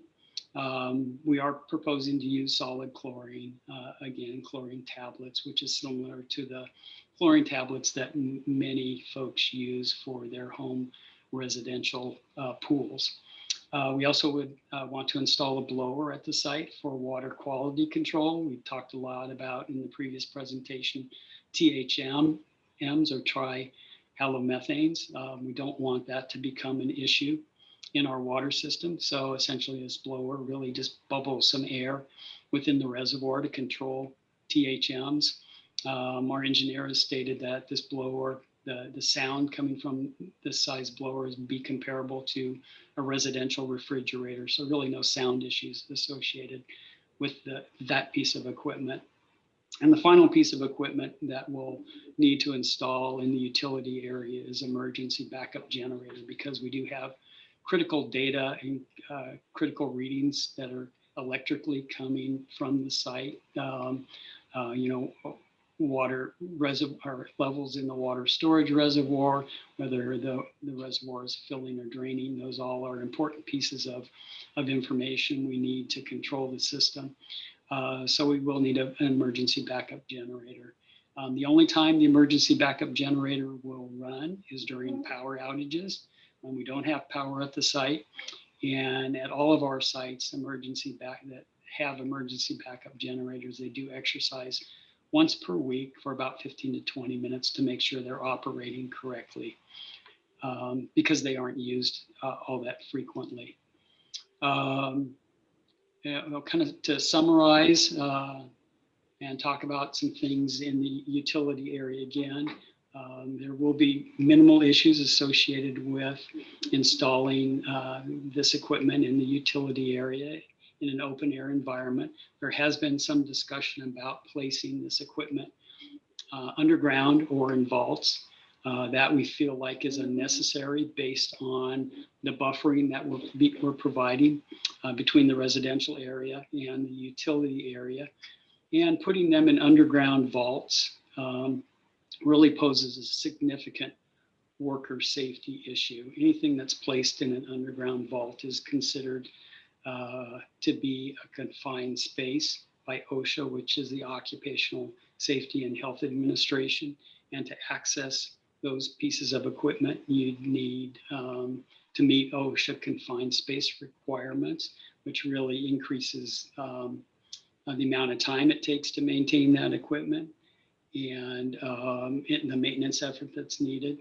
And we really think that it really puts our maintenance workers at risk, because any confined space in a water environment is subject to inundation from the water facilities that go through it, which could subject our maintenance workers to potential drowning, because some of these pieces of equipment are electrical, and there's water involved in all of our facilities. It does subject our maintenance workers to possible electrocution.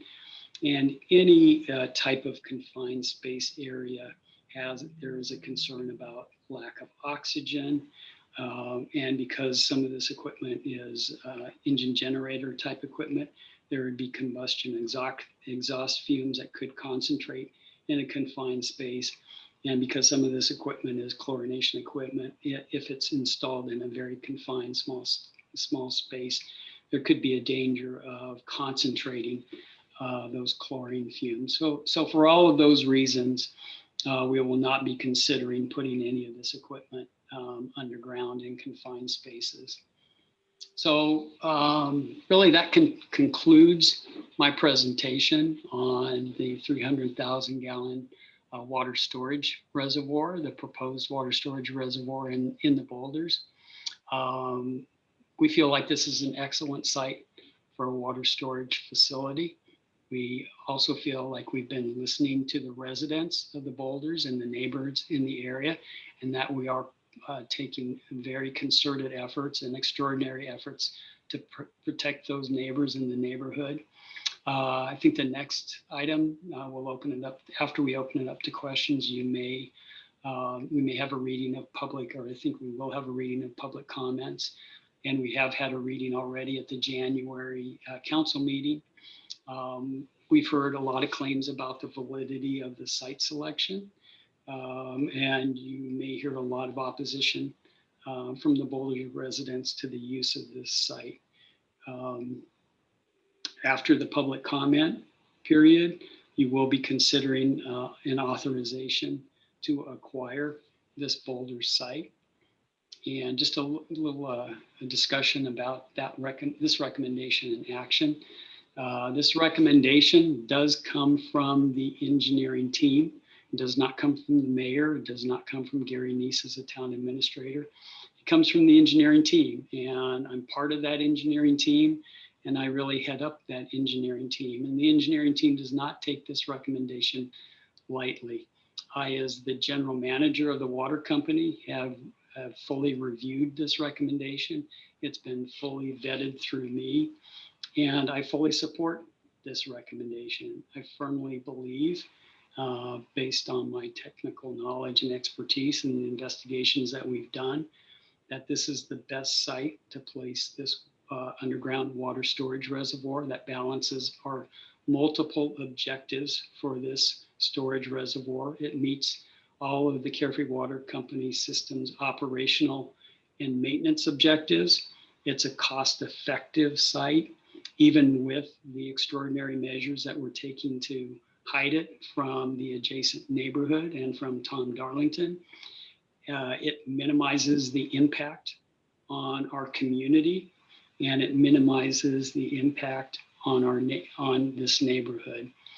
So this recommendation has also utilized many knowledge bases. It utilizes the independent knowledge base of our consultant, which they've looked at this site for months, if not years, to come up with this recommendation and to plan out the facilities at this site. It's based on my knowledge base as general manager for the Carefree Water Company system for 8 years. So what I know about the Carefree Water Company system and the acquisition area over the last 4 to 5 years.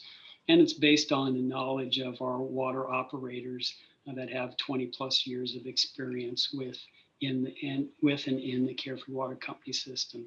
So with that, I can sit in front of you today as the board and say that I truly believe that this site provides the greatest public good and least private injury. So with that, I would open it up to any questions that you might have. I'll go ahead and stop sharing my screen and turn it back over to Mr. Chairman, Chairman Peterson, for any questions. We will then, I believe, have a reading of public comment and then move on to the next agenda item. Good, thank you, Greg. That was an excellent presentation.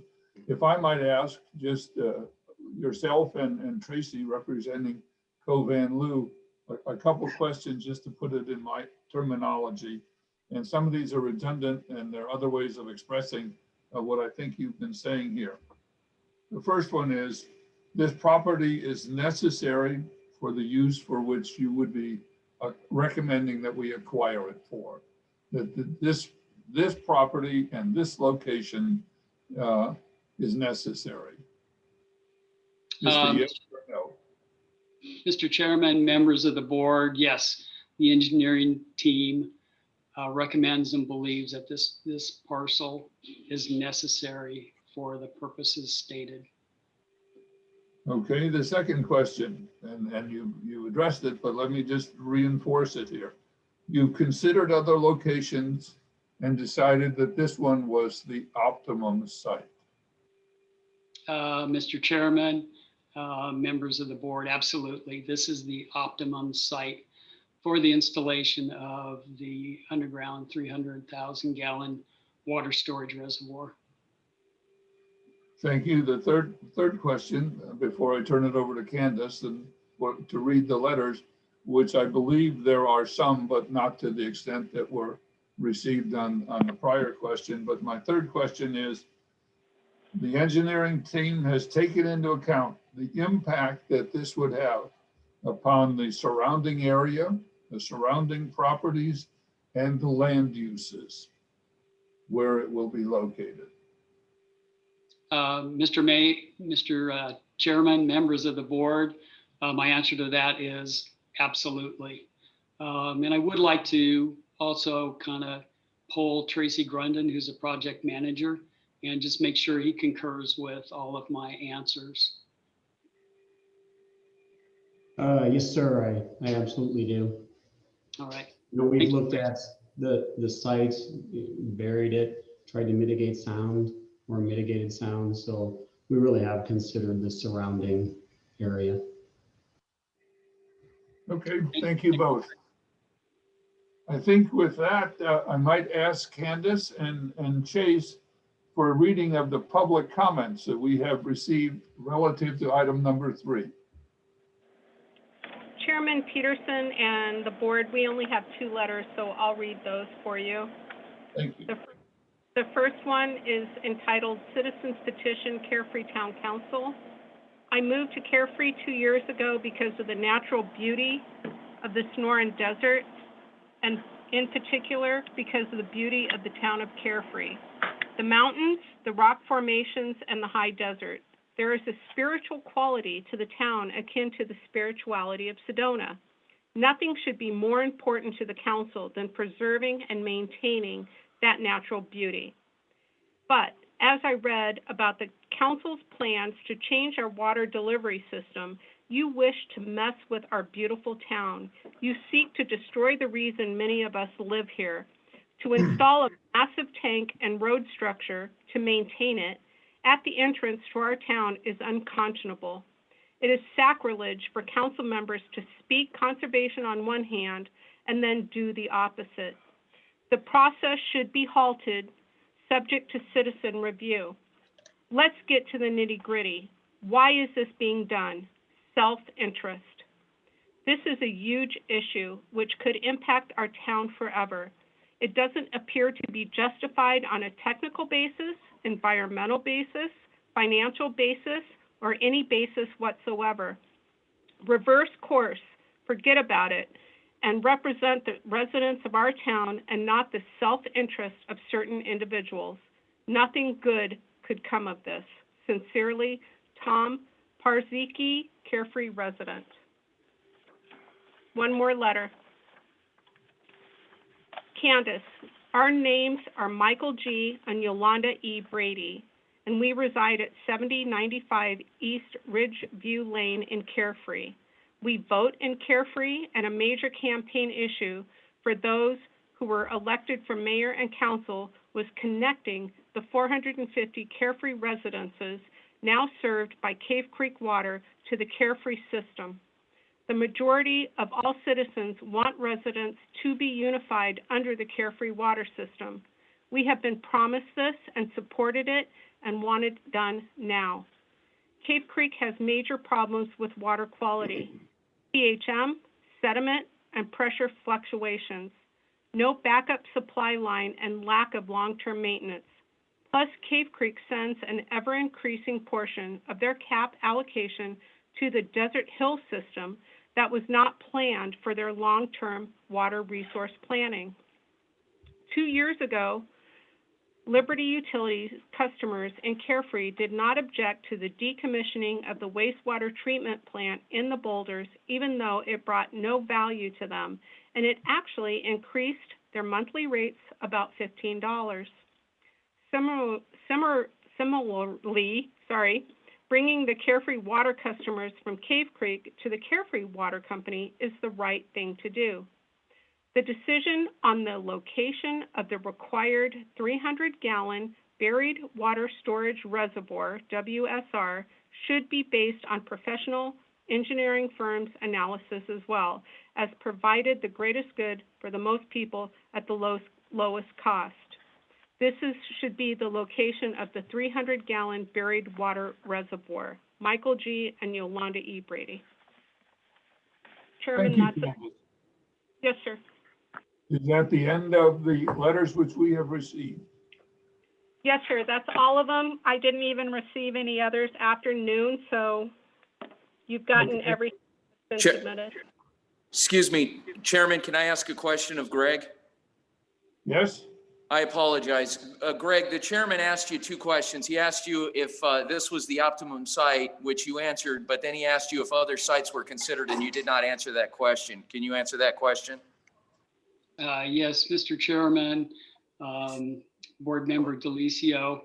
Yes, absolutely, other sites were considered, and we believe this is the optimum site. Thank you for pointing that out.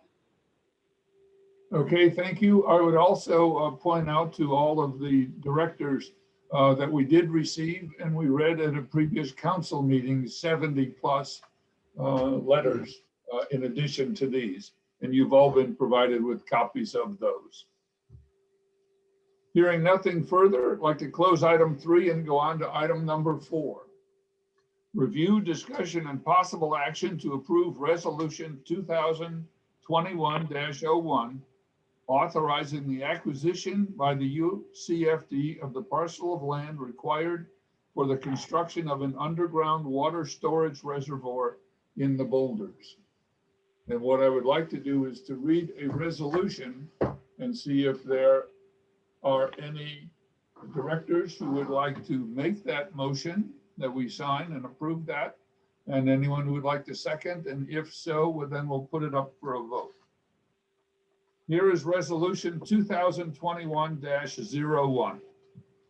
A resolution by the Board of Directors of the Town of Carefree, Arizona Utilities Community Facilities District, UCFD, authorizing the chairman of the Board of Directors to instruct the attorney for the UCFD to take all actions necessary or convenient to acquire real property in fee title or any lesser interest therein necessary for the construction, operation, and maintenance of a water storage reservoir and related facilities by donation, purchase, exchange, or the exercise of eminent domain, plus usual and customary closing costs as may be necessary to further the purpose of this acquisition, and further authorizing the disbursement of all necessary funds for these purposes. Following that general description, we have a number of whereases. Whereas providing adequate water service to the public is a proper public purpose. And whereas the construction, operation, and maintenance of a water storage reservoir and related facilities will further that public purpose. And whereas the property to be acquired described in Exhibit A and attached to this resolution is an exhibit with a written description followed by a map described in Exhibit A and incorporated by reference is necessary for the construction, operation, and maintenance of a water storage reservoir and related facilities. And whereas the UCFD has considered various alternative sites and plans and has concluded that the location of the storage tank on the property to be acquired is consistent with the greatest public good and the least private injury. Now, therefore, it is resolved by the Board of Directors of the UCFD that the chairman of the board. Pardon me? Pardon me? Okay, it's just an echo. Start that paragraph. Now, therefore, it is resolved by the Board of Directors of the UCFD that the chairman of the board is hereby authorized to instruct the attorney for the UCFD to take all actions necessary or convenient to acquire the real property legally described in Exhibit A and mapped in Exhibit B in fee title or any lesser interest therein for the construction, operation, and maintenance of a water storage reservoir and related facilities by donation, purchase, exchange, or the exercise of eminent domain, execute professional services contracts in order to facilitate the acquisition of the property and property interest, and further authorizing the disbursement of funds for these purposes. Is there any discussion? Is there any one of the directors who would like to make that as a motion? I'll make a motion to approve the resolution. So I'll second the motion. Is there a second? I second the motion. Motion has been made and seconded. Is there any further discussion or questions from the directors?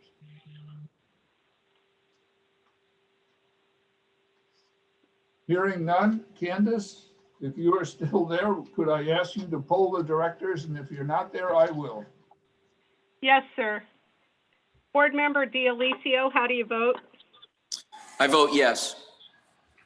Board Member Cray, how do you vote? I vote yes. Board Member Hatcher, how do you vote? I vote yes. Board Member Geiger, how do you vote? I vote yes. Board Member Croyer, how do you vote? I vote yes. Vice Chair Crane, how do you vote? Yes. And Chairman Peterson, how do you vote? I vote yes. The motion passes. I will sign the resolution and instruct our attorneys to start these at their earliest convenience. I believe that concludes our meeting. I have a motion for adjournment. I so move. I'll make a motion. Motion Second. made and seconded. All those in favor, raise your hand and say aye. Aye. Aye. Aye. Thank you all. Thank everyone for listening and for your participation. Thank you and have a good evening. Stay Thank you, well. Board. Thank you. Good night. Thanks, Greg. Nicely done, Greg. Thank you. Good work, Greg.